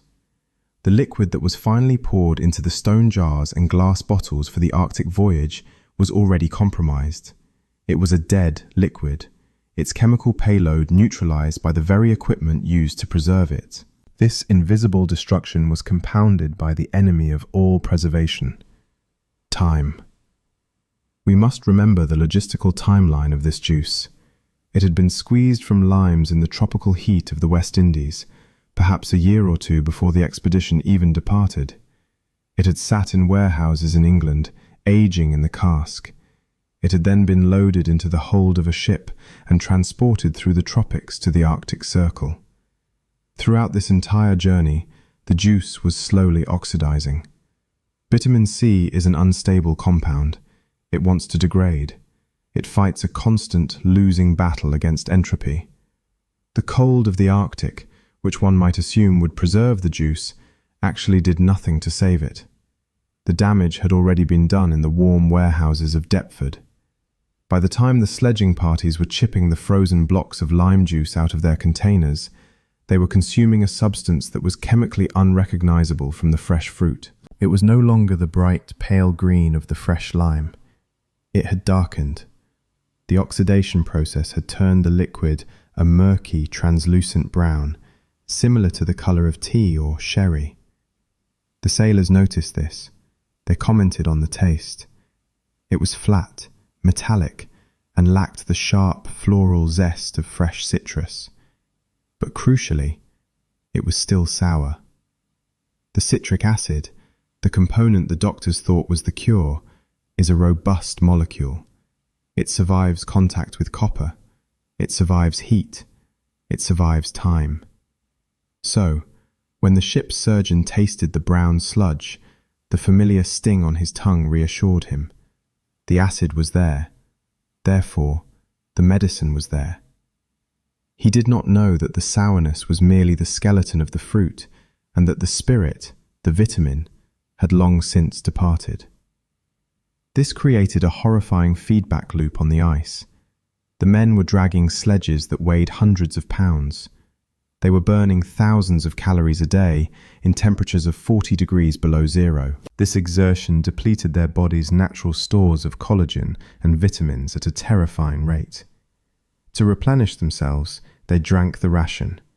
But the ration was a placebo. It offered no replenishment. In fact, the physical effort of carrying the heavy jars of useless juice was simply adding to the caloric deficit. They were hauling the dead weight of their own salvation.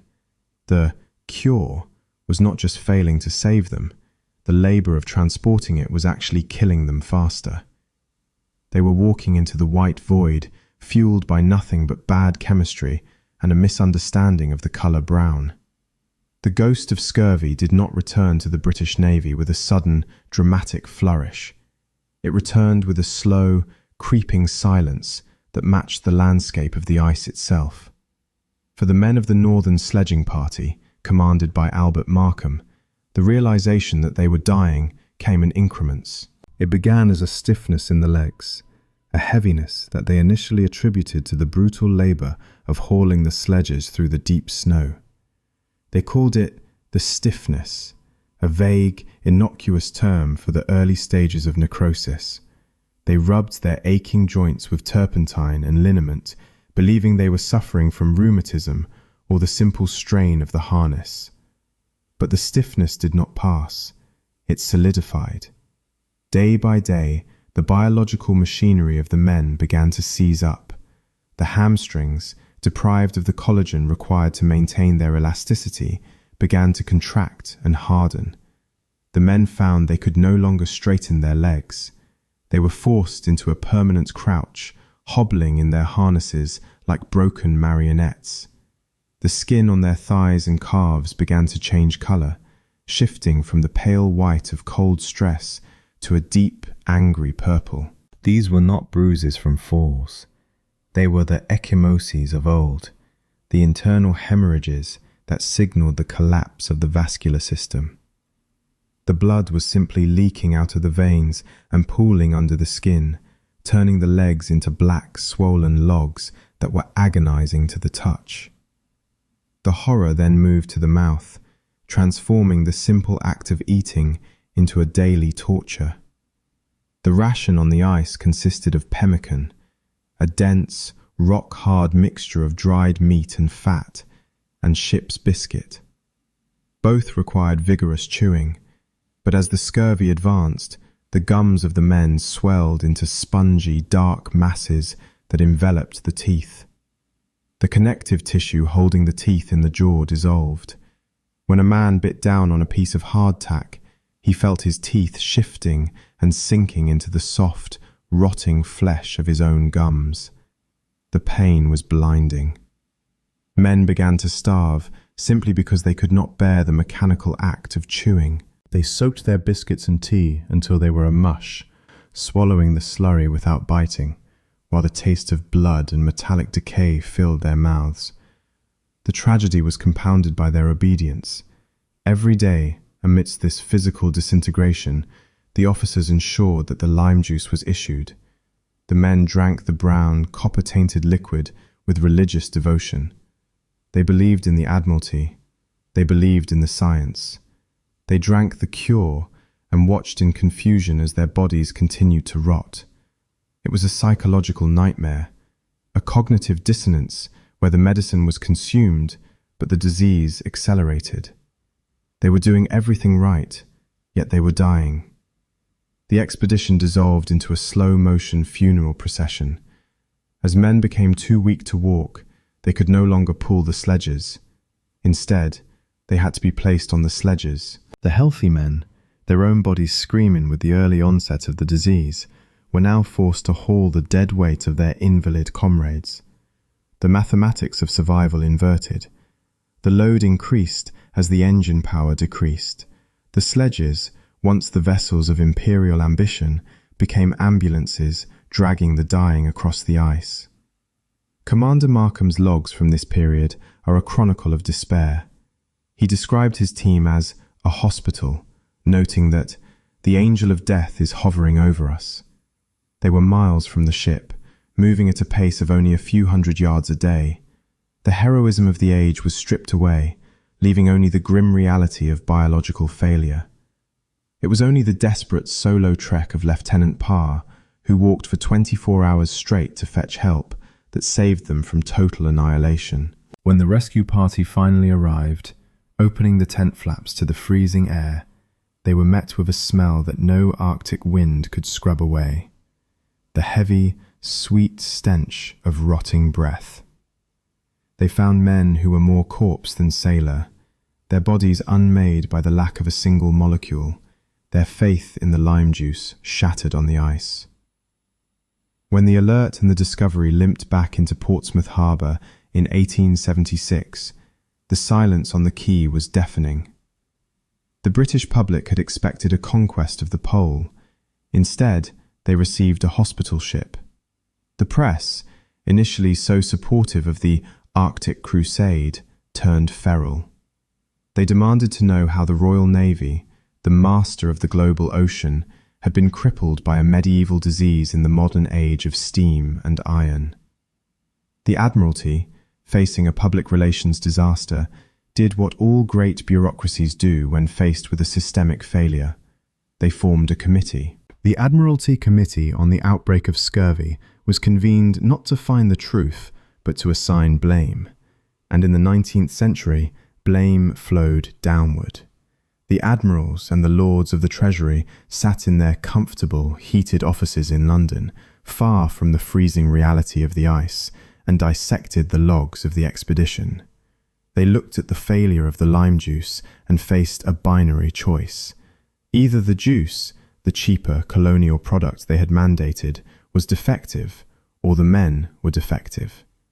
To admit the juice was bad would be to admit that the entire supply chain of the British Empire was built on a lie. It would require dismantling the trade deals with the West Indies. It would require admitting that the limey system was a fraud. This was politically impossible. So they chose the men. The official report concluded that the outbreak was not due to the quality of the provision, but to the failure of the command. They accused Sir George Nares of negligence. They claimed he had failed to issue the juice early enough or in sufficient quantities. They argued that the sledging parties had not been clean enough, reverting to the old, comfortable theory that scurvy was a disease of filth and dampness. It was a monstrous accusation.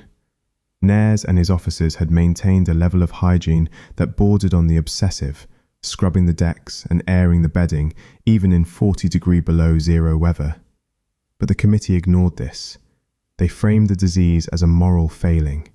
If the men had rotted, it was because they had lacked the discipline to stay healthy. But the confusion went deeper than mere scapegoating. The medical establishment was in the midst of a revolution that actually blinded them to the truth. This was the dawn of the age of bacteriology. Louis Pasteur and Robert Koch were proving that diseases were caused by invisible, living organisms, germs. The medical world was obsessed with finding the bug for every ailment. The idea of a deficiency disease, that you could get sick simply by not eating something, was becoming unfashionable. It felt archaic. Modern science was about finding toxins and bacteria. Into this intellectual vacuum stepped the ptomaine theory. The experts argued that the scurvy on the ice had not been caused by a lack of fruit, but by the consumption of tainted meat. They pointed to the tins of pemmican and the preserved beef. They theorized that the meat contained ptomaines, invisible alkaloids produced by bacterial decay that were poisoning the blood. It was a seductive theory. It sounded scientific. It fit the new germ theory paradigm. And most importantly, it exonerated the lime juice. If the men were poisoned by bad meat, then the quality of the West Indian lime was irrelevant. The tragedy of this inquiry was not just the injustice done to Nares, it was the erasure of knowledge. For 100 years, the Navy had known that citrus cured scurvy. Now, blinded by bad chemistry and new theories, they began to doubt it. The report muddied the waters so thoroughly that many doctors concluded that citrus was merely a dietary adjuvant, a helpful side dish, but not a specific cure. The certainty of the Nelson era evaporated. By trying to protect the reputation of their supply chain, the Admiralty managed to unlearn the single most important medical discovery in maritime history. They had taken a solved problem and turned it back into a mystery, leaving the door open for the ghost to return. The confusion that plagued the Admiralty in the late 19th century did not vanish overnight. For decades, the ghost of scurvy lingered in the grey areas of medical science, hiding behind conflicting theories of ptomaines, bacteria, and tainted meat. The Navy had forgotten the lesson of the lemon, and the price of that amnesia was paid in the health of its sailors. The resolution to this centuries-old mystery did not come from the deck of a ship, nor from the grand offices of the Victualling Board. It came, finally, from the quiet, sterile, and distinctively unromantic environment of the biochemical laboratory. The breakthrough began by accident in 1907 in Oslo. Two Norwegian researchers, Axel Holst and Theodore Froelich, were not studying scurvy at all. They were investigating beriberi, another nutritional scourge. In their experiments, they chose a test subject that would inadvertently change the course of maritime history, the guinea pig. Unlike rats or mice, which can synthesize their own vitamin C, guinea pigs share a peculiar genetic defect with humans. They cannot make the vitamin, they must eat it. When the researchers fed the animals a diet of pure grain, expecting to induce beriberi, the guinea pigs instead began to bleed from their gums. They grew lethargic, their joints swelled, they died of scurvy. It was a revelation. It proved that the disease was not caused by a positive agent. It was not a bacteria attacking the body, nor a toxin poisoning the blood. It was caused by a negative reality, the absence of something essential. The ghost was not a presence, it was a vacuum. This discovery sparked a race to isolate the missing factor. It took another 20 years, but in 1928, the Hungarian biochemist Albert Szent-Györgyi finally trapped the ghost in a test tube. He isolated a white, crystalline organic acid from the adrenal glands of oxen, and later, in greater quantities, from paprika peppers. He called it hexuronic acid.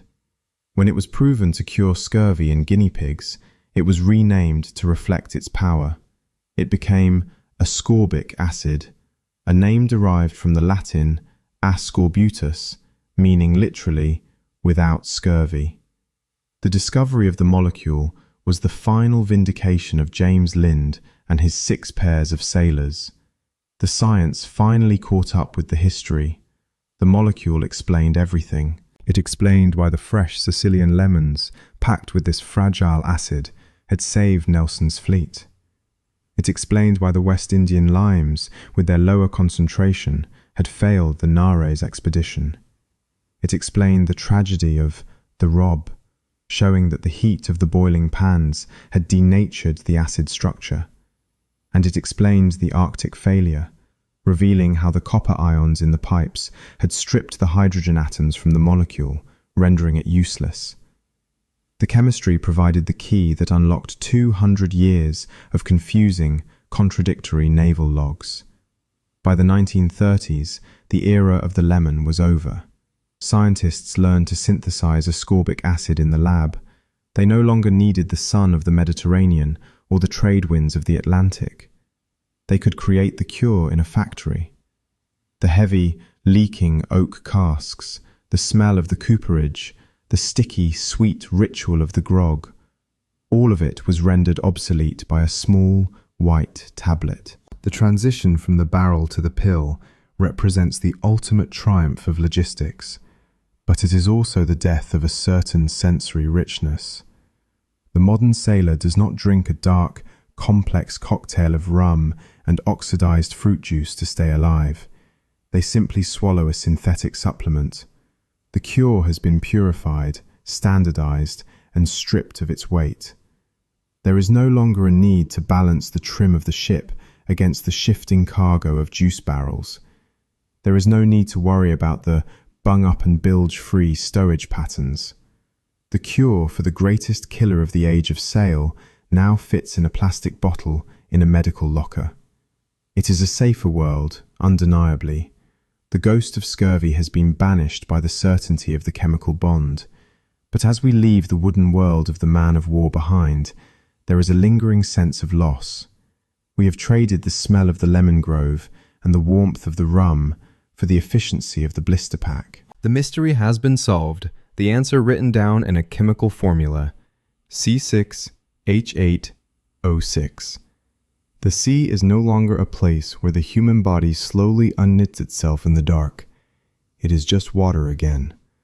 The term limey is now a linguistic fossil, a piece of slang that has been polished smooth by a century of use. It is tossed around in bars and on film sets, usually as a mild, affectionate, or slightly derogatory shorthand for the British. But if you hold the word up to the light and look at it through the lens of history, it reveals itself to be a scar. It is a monument to a specific moment when a bureaucratic decision to save money collided with a biological reality. It is a name born from a downgrade, from the substitution of a potent medicine with a weaker one. And yet, in a strange twist of historical irony, it has become a badge of endurance. It signifies a navy that was willing to drink the sour, copper-tainted dregs of the empire in order to hold the line. The legacy of the fruit itself, however, is far heavier than a mere nickname. It is no exaggeration to say that the lemon, and later the lime, is the silent architect of the modern world. Without the ability to store vitamin C in a cask, the map of the globe would look radically different today. The British Empire, the entity that famously boasted that the sun never set upon its territories, was only able to achieve that ubiquity because it had solved the problem of the long voyage. The colonization of Australia, the annexation of New Zealand, and the control of the Indian Ocean were not just victories of navigation, they were victories of nutrition. Consider the blockade of Napoleonic France. For nearly 2 years, British ships patrolled the coast of Europe, never entering a port, never touching land. They rode out the winter storms and the summer heat, creating an iron wall that strangled the French economy and eventually broke Napoleon's ambition. Before the lemon ration, such a blockade would have been biologically impossible. The crews would have been dead in 3 months. The fleet would have been forced to return to Plymouth to recrew, leaving the door open for the French fleet to escape. The lemon juice bought the Royal Navy time. It purchased the ability to wait. The victory at Trafalgar was loud and violent, but the victory of the blockade was quiet and acidic. It was won in the gut, not on the deck. Yet, despite this triumph, there is a haunting quality to the legacy of scurvy. It reminds us that for all our technology, for all our steam engines and nuclear reactors, we are still tethered to the Earth by a primitive biological leash. We are still the same guinea pigs that Holst and Froelich studied in Oslo, unable to manufacture the molecules required to keep our own bodies from falling apart. We are dependent on the harvest. This dependency has not disappeared, it has merely been masked by the modern supermarket. Scurvy is not an extinct disease. It is a ghost that still walks among us, lurking in the corners of our industrialized diet. It appears in the elderly widower who subsists on tea and toast, forgetting to peel an orange. It appears in the college student living on instant noodles, believing that calories equal nutrition. It appears in the food deserts of wealthy nations, where fresh produce is a luxury item. The symptoms are the same as they were on the deck of the HMS Salisbury in 1747. The lethargy, the depression, the bruising, the loose teeth. The ghost waits for us to become arrogant. It waits for us to forget that we are biological machines that require maintenance. The story of the fruit that saved the Navy is ultimately a lesson in humility. It teaches us that history is not driven solely by the great men, the Nelsons, the Cooks, and the Napoleons. It is driven by the invisible, mundane details of logistics. It is determined by the cooper who selects the wood for the barrel, by the chemist who understands the reaction of copper, and by the bureaucrat who decides to switch from the lemon to the lime. We tend to focus on the battles, the explosions, and the speeches because they are dramatic. But the real war is the war against entropy. The real victory is the ability to keep the human machine running in an environment where it has no business existing. The legacy of the Limey is the realization that sometimes the difference between an empire and a graveyard is nothing more than a few drops of yellow juice on a daily spoon. Let us return, one last time, to the hold of the ship. The voyage is over. The crew has disembarked, their kit bags slung over their shoulders, their bodies whole and their teeth firm in their jaws. The noise of the living ship, the shout of the boatswain, the stamp of feet, the creak of the ropes, has faded into the distance. We are left alone in the dark, damp silence of the storage deck. The air here is still thick with the memory of the voyage. It smells of old oak, of tar, of bilge water, and of the faint, lingering sharpness of the citrus. In the corner, secured by heavy ropes, sits the cask. It is empty now. The bung has been pulled, and the last dregs of the sour, brown liquid have been drained away. The wood is stained dark from the acid that it held for so many months. The iron hoops are rusted from the salt air. It is a simple object, a wooden barrel. It is not a weapon of war. It is not a navigational instrument. It is just a container. But in the quiet of the hold, it commands a certain reverence. This empty vessel was the shield that held back the chaos. It was the reservoir of life that allowed fragile, soft-bodied creatures to venture into the void of the ocean and return. As the lantern light flickers against the curved staves of the barrel, we are reminded of the tenuous nature of our survival. We push ourselves to the ends of the earth, to the ice and the tropics, believing that we have conquered nature. But in the end, we are always just one missing molecule away from dissolution. We are only as strong as the juice in the cask. The ship rocks gently in the harbour swell, the timber groaning softly in the dark. The ghost of the scurvy has been put to rest, locked away by the chemistry of the future. The barrel is empty. The lesson is learned. Rest well.